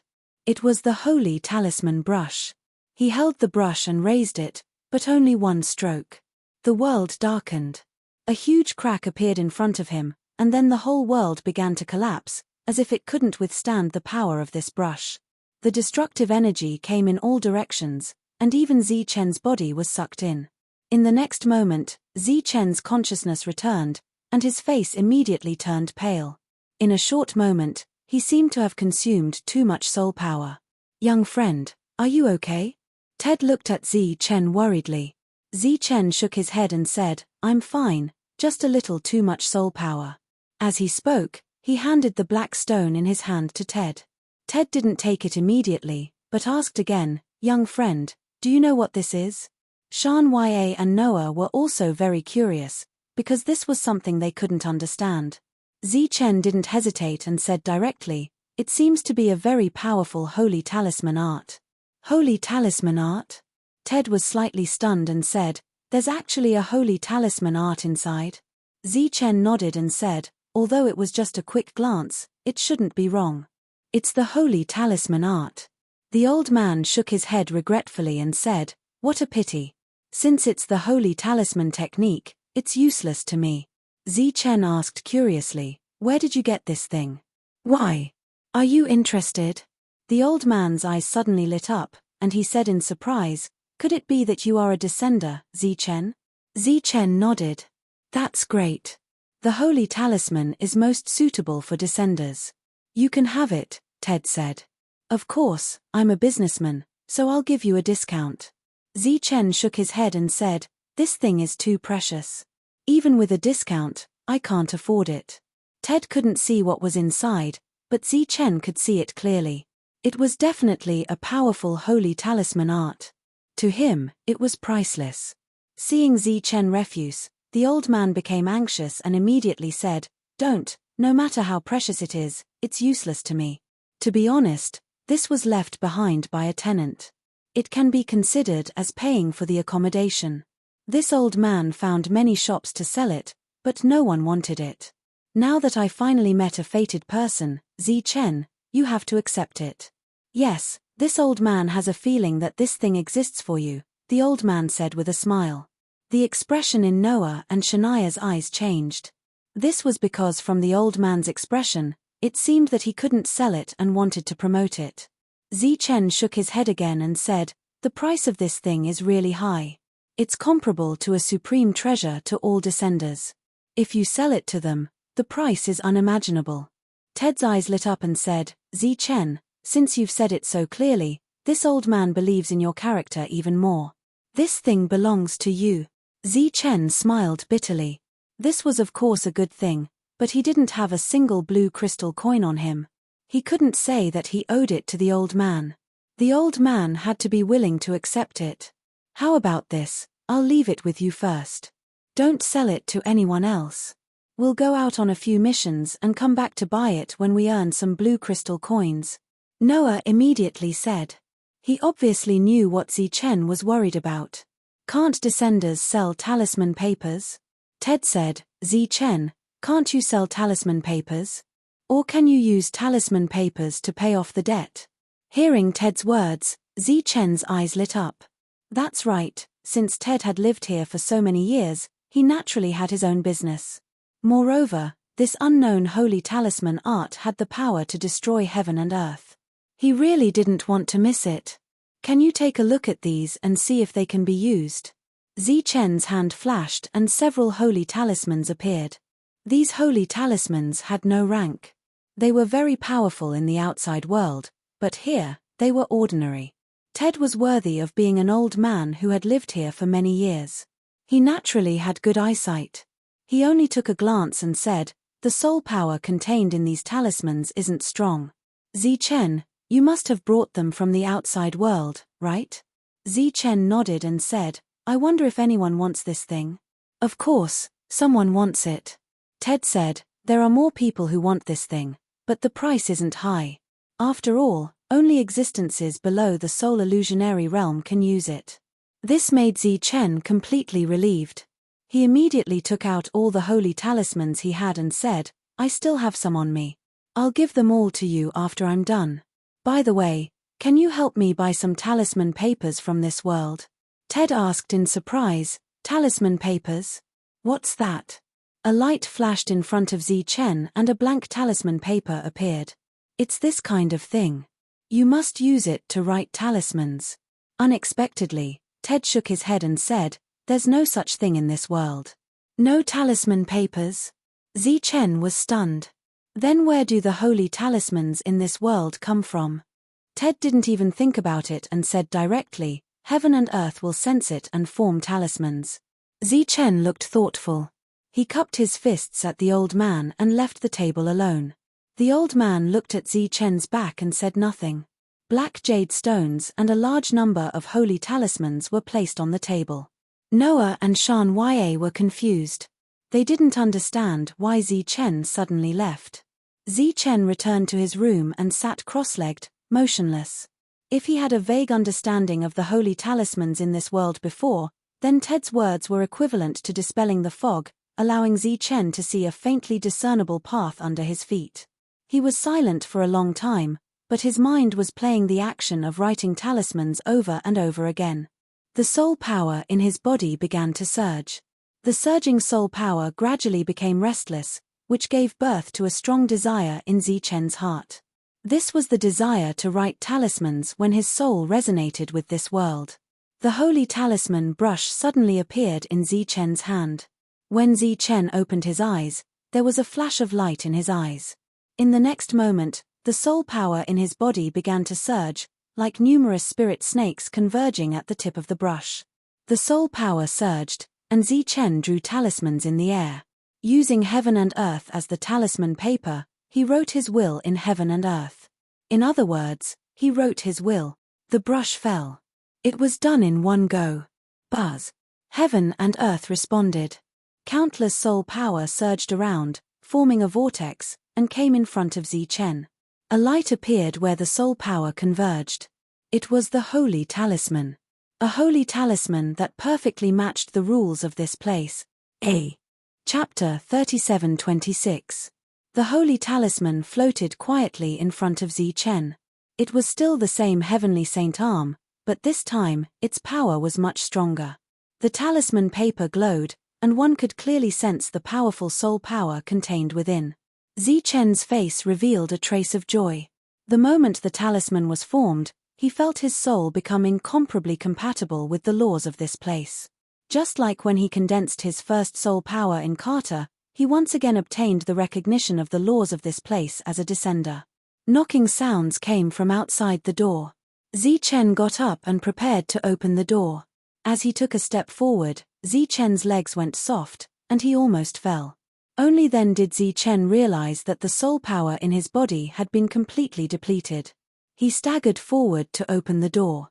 When the door opened, Shan Ye looked at the pale-faced Zichen and asked worriedly, "Are you okay?" Zichen's face was pale, but his eyes were very bright. He shook his head and said, "I'm fine. I just used too much soul power. I can slowly recover." Shan Ye supported Zichen and walked into the room. Then, she saw the holy talisman floating in the air and felt the powerful soul power contained within. She said excitedly, "You succeeded." Noah, who was following behind, was also excited. After wandering in this world for 100 years, he was very clear about what kind of status and wealth the descenders who could condense sacred runes had in this world. "I succeeded. But without the talisman paper's help, each holy talisman requires a lot of soul power to condense." Zichen said, "But now, we don't have to worry about blue crystal coins anymore. Previously, the two of them came to check because they felt the soul power fluctuations. Now that they saw that Zichen was only exhausted and was not in danger, they left." Zichen sat cross-legged and began to recover his soul power. At this moment, he missed the life soul fruit that could recover soul power. Asterisk asterisk asterisk asterisk asterisk asterisk asterisk asterisk asterisk asterisk in front of Ted were the many holy talismans that Zichen took out. Although the grades of these holy talismans were not high, they were easy to sell. No matter where one was, there were many weaklings who wanted to preserve their lives. Of course, it was the same for the strong as well. However, the number of the strong naturally couldn't be compared to the weak. The black jade piece was right beside him, but the old man didn't even look at it. "Yes, the most important thing now is to get rid of these saint talismans." Ted stood up and left with the saint talismans. Early the next morning, Zichen stood in front of Ted. This time, he was holding the 3 heavenly energy saint talismans. After seeing the 3 saint talismans, Ted's eyes immediately lit up. Clearly, he saw something different. The price of a saint talisman of this level was much higher. Not bad at all. Ted nodded repeatedly and said excitedly, "I didn't expect to have the opportunity to do business with a descender like Zichen. I have to thank you for your advice," Zichen said with a smile. It was obvious that he was in a good mood. The old man's advice had allowed him to gain the recognition of this world in advance. Noah and Shan Ye stood at the side and were very excited. If Ted agreed, Zichen would be able to get the black jade piece. And the 3 of them wouldn't have to do missions anymore. For so many years, they had heard too many stories about how wealthy descenders were. "Are these 3 saint talismans okay?" The smile on Zichen's face didn't fade. It was time to do business. "Of course." The old man nodded and said, "I've sold all the ones you gave me last night and sold them for a good price. Moreover, the talismans you gave seemed to have additional auxiliary effects, so they were more expensive than normal ones." He was talking about the auxiliary effects of the heavenly energy saint arm. It seemed that Ted had already discovered it. If it was combined with the soul hunter's soul technique, the power would be even more powerful. Since someone wanted to buy it, the transaction could continue. Naturally, Zichen wanted the black jade piece. Speaking of business, the old man's expression became more serious. The previous talismans could be sold for 7 blue crystal coins each. Those blue crystal coins can be considered as part of the transaction. Now, I estimate that the 3 talismans you took out can be sold for about 50 to 55 blue crystal coins. Zichen listened quietly and nodded from time to time. "Then let's count it as 50. Under the condition that it doesn't affect my cultivation, I can make about 10 talismans a day." Noah and Shania were very excited when they heard this because it was equivalent to earning 500 blue crystal coins or 5 blue astral coins every day. Ted took out the black jade piece and said, "In that case, This will be your payment for 10 days. Excluding the previous saint talismans, it was equivalent to paying another 5,000 blue crystal coins to buy the black jade piece. For Shan Ya and the others, the price was ridiculously high. However, for Zichen, who knew the value of the black jade piece, it was a huge discount. If it were someone else, they would be willing to pay 50,000 blue crystal coins, let alone 5,000. The transaction was thus concluded. Zichen took the black jade piece and left the 3 saint talismans behind. Then, he returned to his room. Today, he did not need to go out again. He began to meditate. He injected his soul power into it and saw the same scene. The tall figure made the world collapse with a single stroke. After that, his soul became extremely weak, and he needed a period of time to recover. Noah and Shan Ya were not in a hurry to leave. They only needed to wait for a while. Then, they would have blue crystal coins and become rich. The two of them placed all their hopes on Zichen. Early the next morning, Zichen gave Ted 10 saint talismans of the heavenly energy saint arm as promised. After eating, he went back to meditate. On the 3rd day, there were still 10 talismans. On the 4th day, there were 11 of them. On the 5th day, there were 12. Zichen also discovered that the longer he meditated on the black jade piece, the faster his soul power grew. The same went for his recovery speed. This made him ecstatic. Obviously, the black jade piece with the saint talisman technique had brought him an unexpected surprise. It seemed that this place was remote enough. After several days, the Ghost King's men did not appear. Shan Ya and Noah would walk around the bustling area every day, trying to find out what they wanted to know. To the two of them, no news was the best news. On the 8th day, a piece of news exploded in the small city. Someone had excavated blue crystal granules from an abandoned mine. This time, the quality was even higher. It was said that they could be used to refine higher-grade blue star coins. When the news came out, the small city was in an uproar. Regardless of whether it was true or not, a large number of people flocked to the city every day. For a time, Sand Star City became the focus of attention of many forces. Noah and Shania started to worry.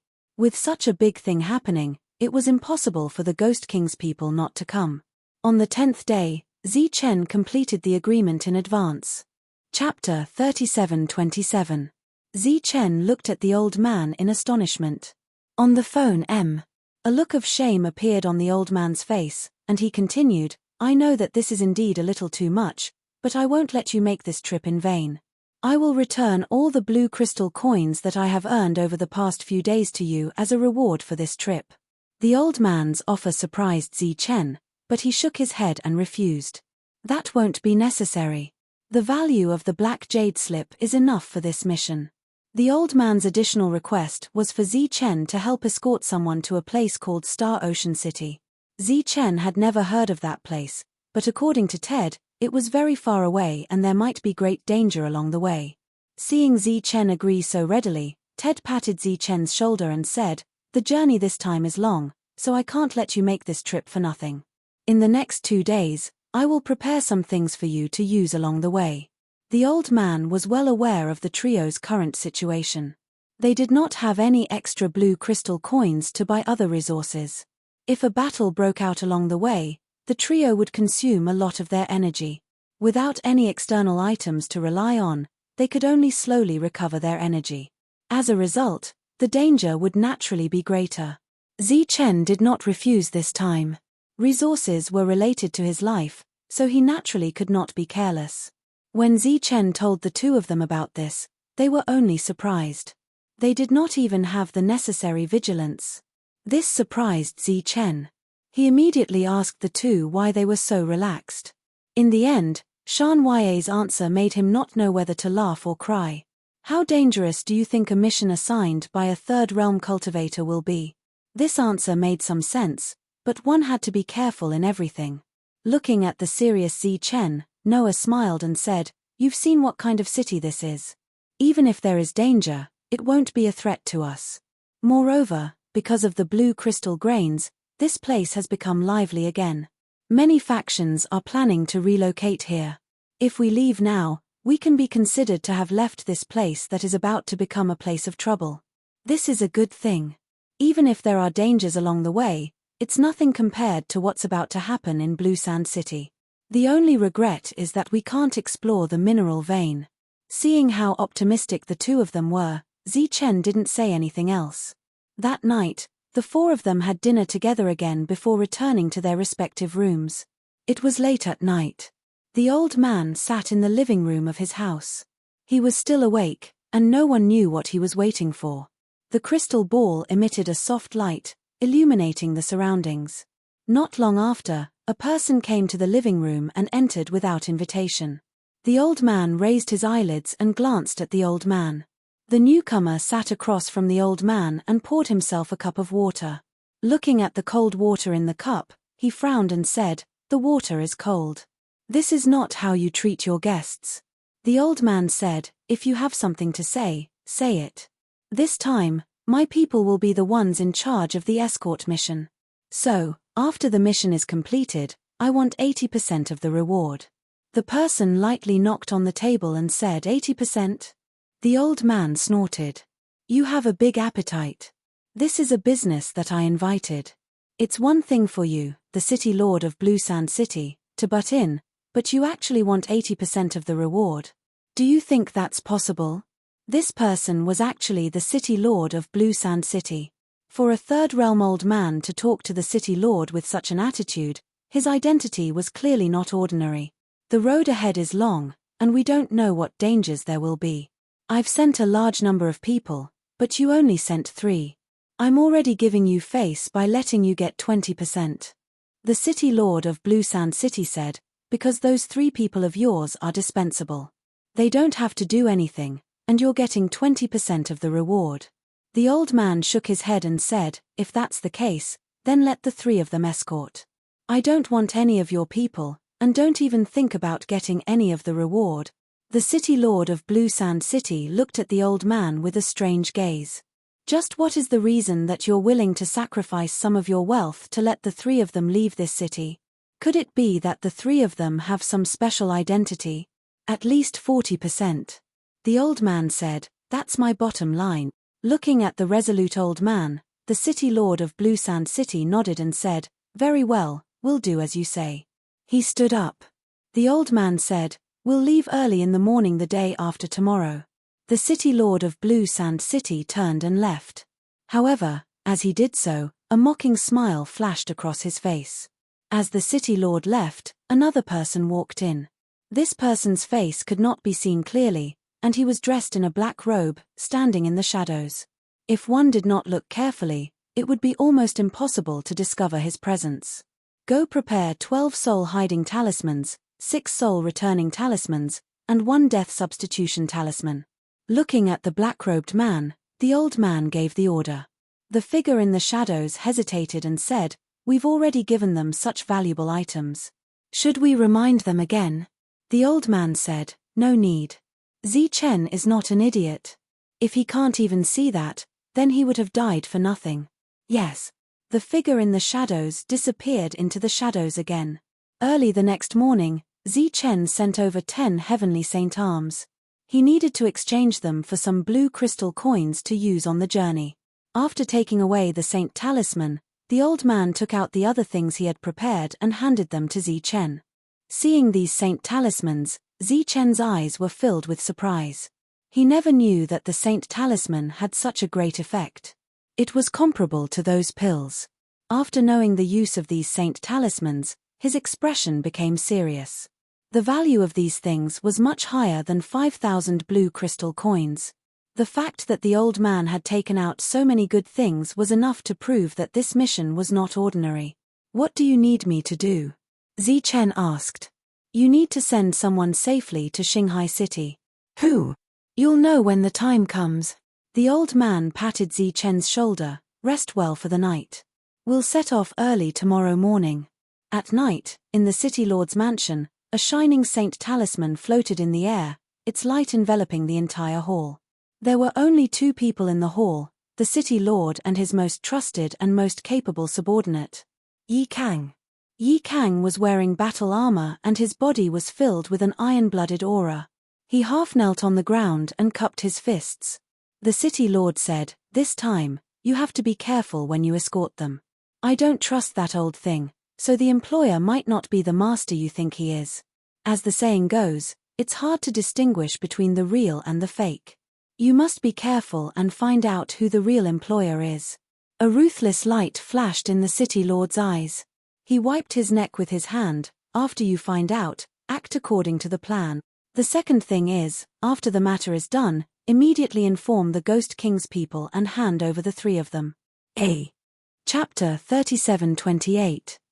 Chen woke up early in the morning and had a meal with the old man. During the meal, the old man said some encouraging words. After that, the 3 of them paid the bill and left. They stayed here for more than 10 days. Including food and lodging, they spent less than 100 blue crystal coins.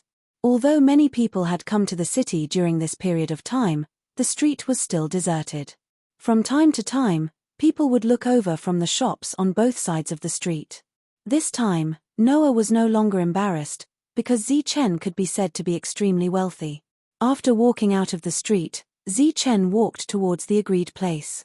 Just as he reached the east side of the city, he saw 2 carriages pulled by exotic beasts in the middle of the road. They were very conspicuous. "What time is it now? Why aren't they here yet? Do they still have our young lady in their eyes?"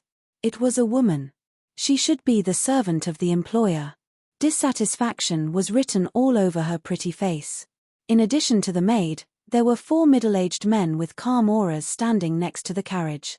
They held a large saber in their hands and stood indifferently next to the carriage. The 2 carriage drivers were old men. Perhaps because they did not sleep well, the 2 of them were dozing off and turned a deaf ear to the maid's complaints. In addition to these people, there was a woman carrying a long sword on her back. She was moving things into the other carriage. The carriage was empty. Chen sensed a fluctuation of aura in the carriage in front. There was a person sitting there. Chen stopped when he was a few feet away from the carriage and looked in front of him. Ted did not mention who the employer was, but judging from the current situation, the employer was the person in the carriage. She should be a young lady.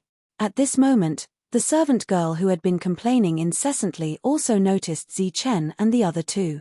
Her gaze quickly swept past the 3 of them, pausing briefly on Shan Ye's face before she rudely said, "The 3 of you, did Ted send you here?" Chen nodded and said, "Yes, we did. May I ask, why are you only here now? Since you don't know anything, what's the use of having the 3 of you?" Before Chen could finish his words, the maid interrupted Chen and said, "What are you waiting for? Why aren't you moving things into the car? How can you be so blind?" There was anger in Noah's eyes. Shan Ya was also dissatisfied with this rude girl. Chen shook his head slightly, indicating that the 2 of them should not be impulsive. He immediately walked forward and began to follow the woman carrying the sword to carry the things. The woman with the sword on her back had a pretty face and a slender figure. She was wearing light-colored clothes and her hair was tied into a ponytail. She looked very capable. After seeing Chen, she smiled at him. Compared to the mean maid, she seemed very kind. Chen nodded with a smile and picked up the box next to him. "Little mute, don't worry about it. Let the 3 of them do it. This time, we spent a lot of money to hire them. They are here to work, not to be bosses." The maid's words rang out again. The woman named Little Mute glanced at the maid and shook her head with a smile, but her hands did not stop moving. The maid seemed to be about to reprimand the woman with the sword on her back when another team arrived. Everyone in this team was wearing armor and riding on exotic beasts. The leader of the team was a middle-aged man.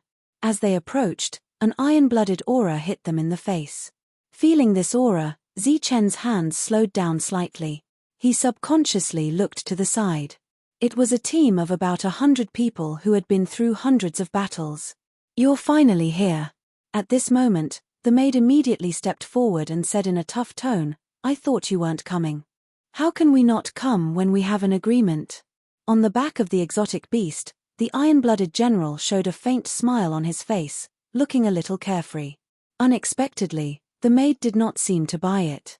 She said coldly, "Then what are you waiting for? Hurry up and come down to help. You're all so stupid. I really wonder if you have the ability to protect my young lady. A murderous aura came from the front. The eyes of the hundreds of soldiers flashed coldly. Feeling this coldness, the maid did not feel fear.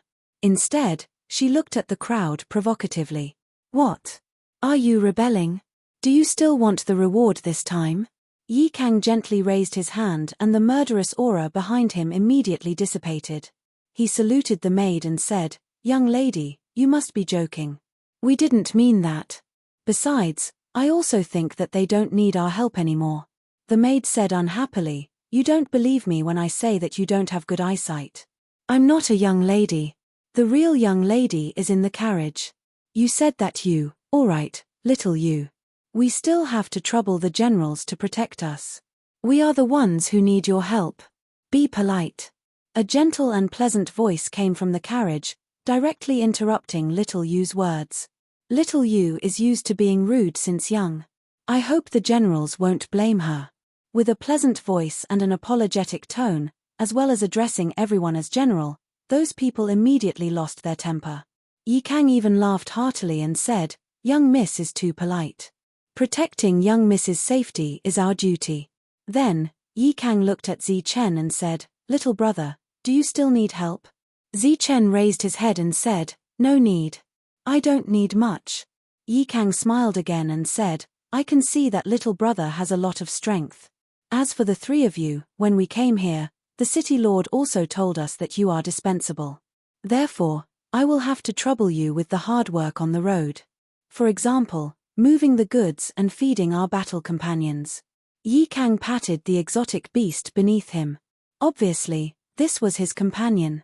Noah's face was filled with uncontrollable anger. Zi Chen pulled him back and looked at Yi Kang, saying, "If the general really trusts the three of us, it's not impossible for us to do some hard work. After all, everyone has to contribute when we're here. There's no distinction between nobility and lowly." Little Mute, who was at the side, glanced at Zi Chen. His calm gaze also changed slightly. Yi Kang harumphed and said, "You're quite tactful. However, you don't have the right to feed our companions." Faced with the other party's provocation, Zi Chen's expression didn't change much, but he was muttering in his heart. First, it was the maidservant, and now it was this Yi Kang. Were the two of them acting out of character, or did they have other motives? At this moment, the maidservant Little Yu said impatiently, "Why do you have so much nonsense to say? Hurry up and get moving." Yi Kang smiled faintly, but he didn't get angry. Instead, he waved his hand and said, "Everyone, let's set off. Keep your eyes open. If there are any ignorant fellows, kill them without mercy." After saying that, he looked at Zi Chen provocatively. Chapter 37-29. The group set off and left Blue Sand City. Outside the city was a desert. Occasionally, one or two caravans could be seen coming from the opposite side. Blue Sand City had become more and more lively recently because of a major discovery. Zi Chen followed behind the second empty carriage. Yi Kang's men spread out, protecting everyone in the center. Xiao Yu sat on the carriage, and the four guards rode on their beasts. In the entire group, only Zi Chen's group and the sword-bearing woman called Xiao Ya were walking. Noah's gaze swept across the surroundings. Finally, he looked at Zi Chen and asked in a low voice, "What do you think? Although these guards' realms aren't high, they've all been through hundreds of battles. They can't be underestimated." Zi Chen lowered his voice. "I know that Yi Kang. He's very famous in Blue Sand City. It's said that he's only a step away from the Soul Realm. He's very strong." Seeing such a big lineup, he already knew that this escort mission wasn't that simple. Hence, he was much more cautious now. Zi Chen nodded slightly and didn't say anything else. The group didn't stop to rest. They only stopped to rest when it was evening. The young lady didn't come down. Xiao Yu was serving her. "There are still 4 days before we leave this place. In these few days, 4 of you will be on night watch. The rest will rest. Once we leave this desert, we'll increase our vigilance." Yi Kang instructed, his gaze sweeping past the carriage. "Yes." The group of guards immediately spread out. After sending out the sentries, they also stood guard in groups of 3 to 5. Zi Chen's group remained in the center. However, they didn't seem to fit in with any of the groups. At this moment, the sword-bearing woman walked over and handed Zi Chen some rations. Zi Chen shook his head slightly, indicating that there was no need. Then, he took out the food that Ted had prepared in advance. The sword-bearing woman nodded and smiled at Zi Chen's group. She didn't say anything. Then, she walked to the side of the carriage. From where she stood, she could guard 2 directions. The 2 old men didn't get off the carriage, nor did they eat. They remained in the carriage. As the sky gradually darkened, Noah and Shan Ye guarded Zi Chen. Zi Chen took out the black jade piece and probed it with his soul power. The scene he saw before appeared again, but this time, Zi Chen found that he was even closer to the tall figure. When the figure finished writing, he seemed to be saying something, but Zi Chen couldn't hear it clearly. As the stroke fell, heaven and earth collapsed, and Zi Chen's consciousness returned. His face paled slightly. He had consumed a lot of soul power, but he was quickly suppressed. On the chariot, an old man with his eyes closed opened his eyelids, but in the end, he fell asleep again. The night passed in silence. The next day, the group continued their journey. The road ahead was filled with yellow sand, and the scenery was monotonous. It looked dull and boring. Occasionally, there would be a few green plants that would brighten one's eyes. If it was Zi Chen, he could have just flown over. But now, he had to follow the team and leave on foot. 2 days had passed, and the vegetation along the way had obviously increased. The experienced Shan Ye told Zi Chen that they were almost out of the desert. After the desert was an oasis. The green scenery filled everyone's eyes, and everyone's mood was much better. When they were completely out of the desert and passed by a river, Yikang signaled for everyone to stop and rest. The 4 men who rarely ate still didn't get down. They rode on the backs of the exotic beasts and guarded around the chariot. Xiao Yu went to the river to fetch water. The woman with the sword also took out a water bottle and walked towards the river. In this world, soul weapons that could store things like the card tower realm were very rare. After Zi Chen came to this world and awakened his soul power, it was equivalent to bringing along a spatial soul weapon. After reaching the soul illusionary realm, he could already place things in this world at will. This was also what Noah and Shan Ye had always envied. But until now, Zi Chen hadn't been exposed. He had been eating the dry rations that Noah had brought along. At this moment, seeing Little Mute go to fetch water, Zi Chen also walked forward. After 3 days of observation, he found that among the group, only Little Mute was easier to talk to. He didn't have any ill intentions towards them. He wanted to find out some information. Little Mute heard footsteps beside her. She turned her head and saw Zi Chen. Zi Chen smiled slightly and came to Little Mute's side. He said, "I'm Zi Chen. How should I address you?" Little Mute was stunned at first, then her face turned red. She pointed at her mouth and shook her head at Zi Chen. Zi Chen's expression changed slightly. It was actually a mute girl. Why don't you take a look at your own status? You still have ideas about Little Mute. Just as Zi Chen was slightly stunned, the maid Little Yu's harsh voice sounded out. Although Little Mute doesn't know how to speak, she grew up together with young Miss. The 2 of them are like sisters. How could a bumpkin like you be associated with her? Xiao Yu's voice was very loud and attracted many gazes. For a moment, everyone's gazes towards Zi Chen became strange. Hearing this, Yikang looked at Little Mute with a hint of surprise in his eyes. It was actually a beautiful girl who couldn't speak. What a pity. He suddenly thought of a rumor he had heard. It was said that some large clans would find children similar to their age after the birth of a direct descendant. They would groom them from young and grow up with them. They would protect them closely, like soldiers of sacrifice. In order to keep certain secrets, they would often lose the ability to speak at a young age and become mute. Could it be that this mute girl in front of him had a similar identity? You're really a toad lusting after a swan. Loud laughter came from not far away. It was the mockery of the armored guards. Zi Chen, who had come back to his senses, glanced at Xiao Yu. She raised her head and glanced at him from the corner of her eyes like a proud peacock. Zichen didn't quarrel with this maid who had been very rude and unreasonable all the way. Because she was arrogant and unreasonable, it was almost impossible to win an argument. He looked at Little Mute again. She shook her head at Zichen with an apologetic expression. Zichen nodded with a smile and then bent down to drink water. He didn't say anything else. This was just a small interlude. Everyone mocked Zichen for a while, but after realizing that Zichen didn't have any reaction, they all lost interest. Zichen got up and realized that Little Mute was still standing beside him, as if she was waiting for him. "Let's go." Zichen hung the water bottle at his waist and said indifferently. He didn't deliberately avoid arousing suspicion. After taking a few steps, his expression suddenly changed and he looked to the side. There was a forest over 200 feet away from here. "Be careful, enemy attack," Yi Kang's voice suddenly sounded. At this moment, Zichen grabbed Little Mute and the two of them rushed to the ground in front of them. Whoosh, whoosh, whoosh. The sound of air breaking suddenly sounded.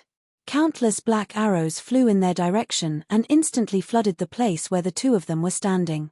In fact, it wasn't just here. There were arrows constantly falling from other directions. Zichen quietly looked up and saw the arrows falling to the ground. His expression changed again. The tips of the arrows were tied with holy talismans. At this moment, these holy talismans began to glow and had been activated.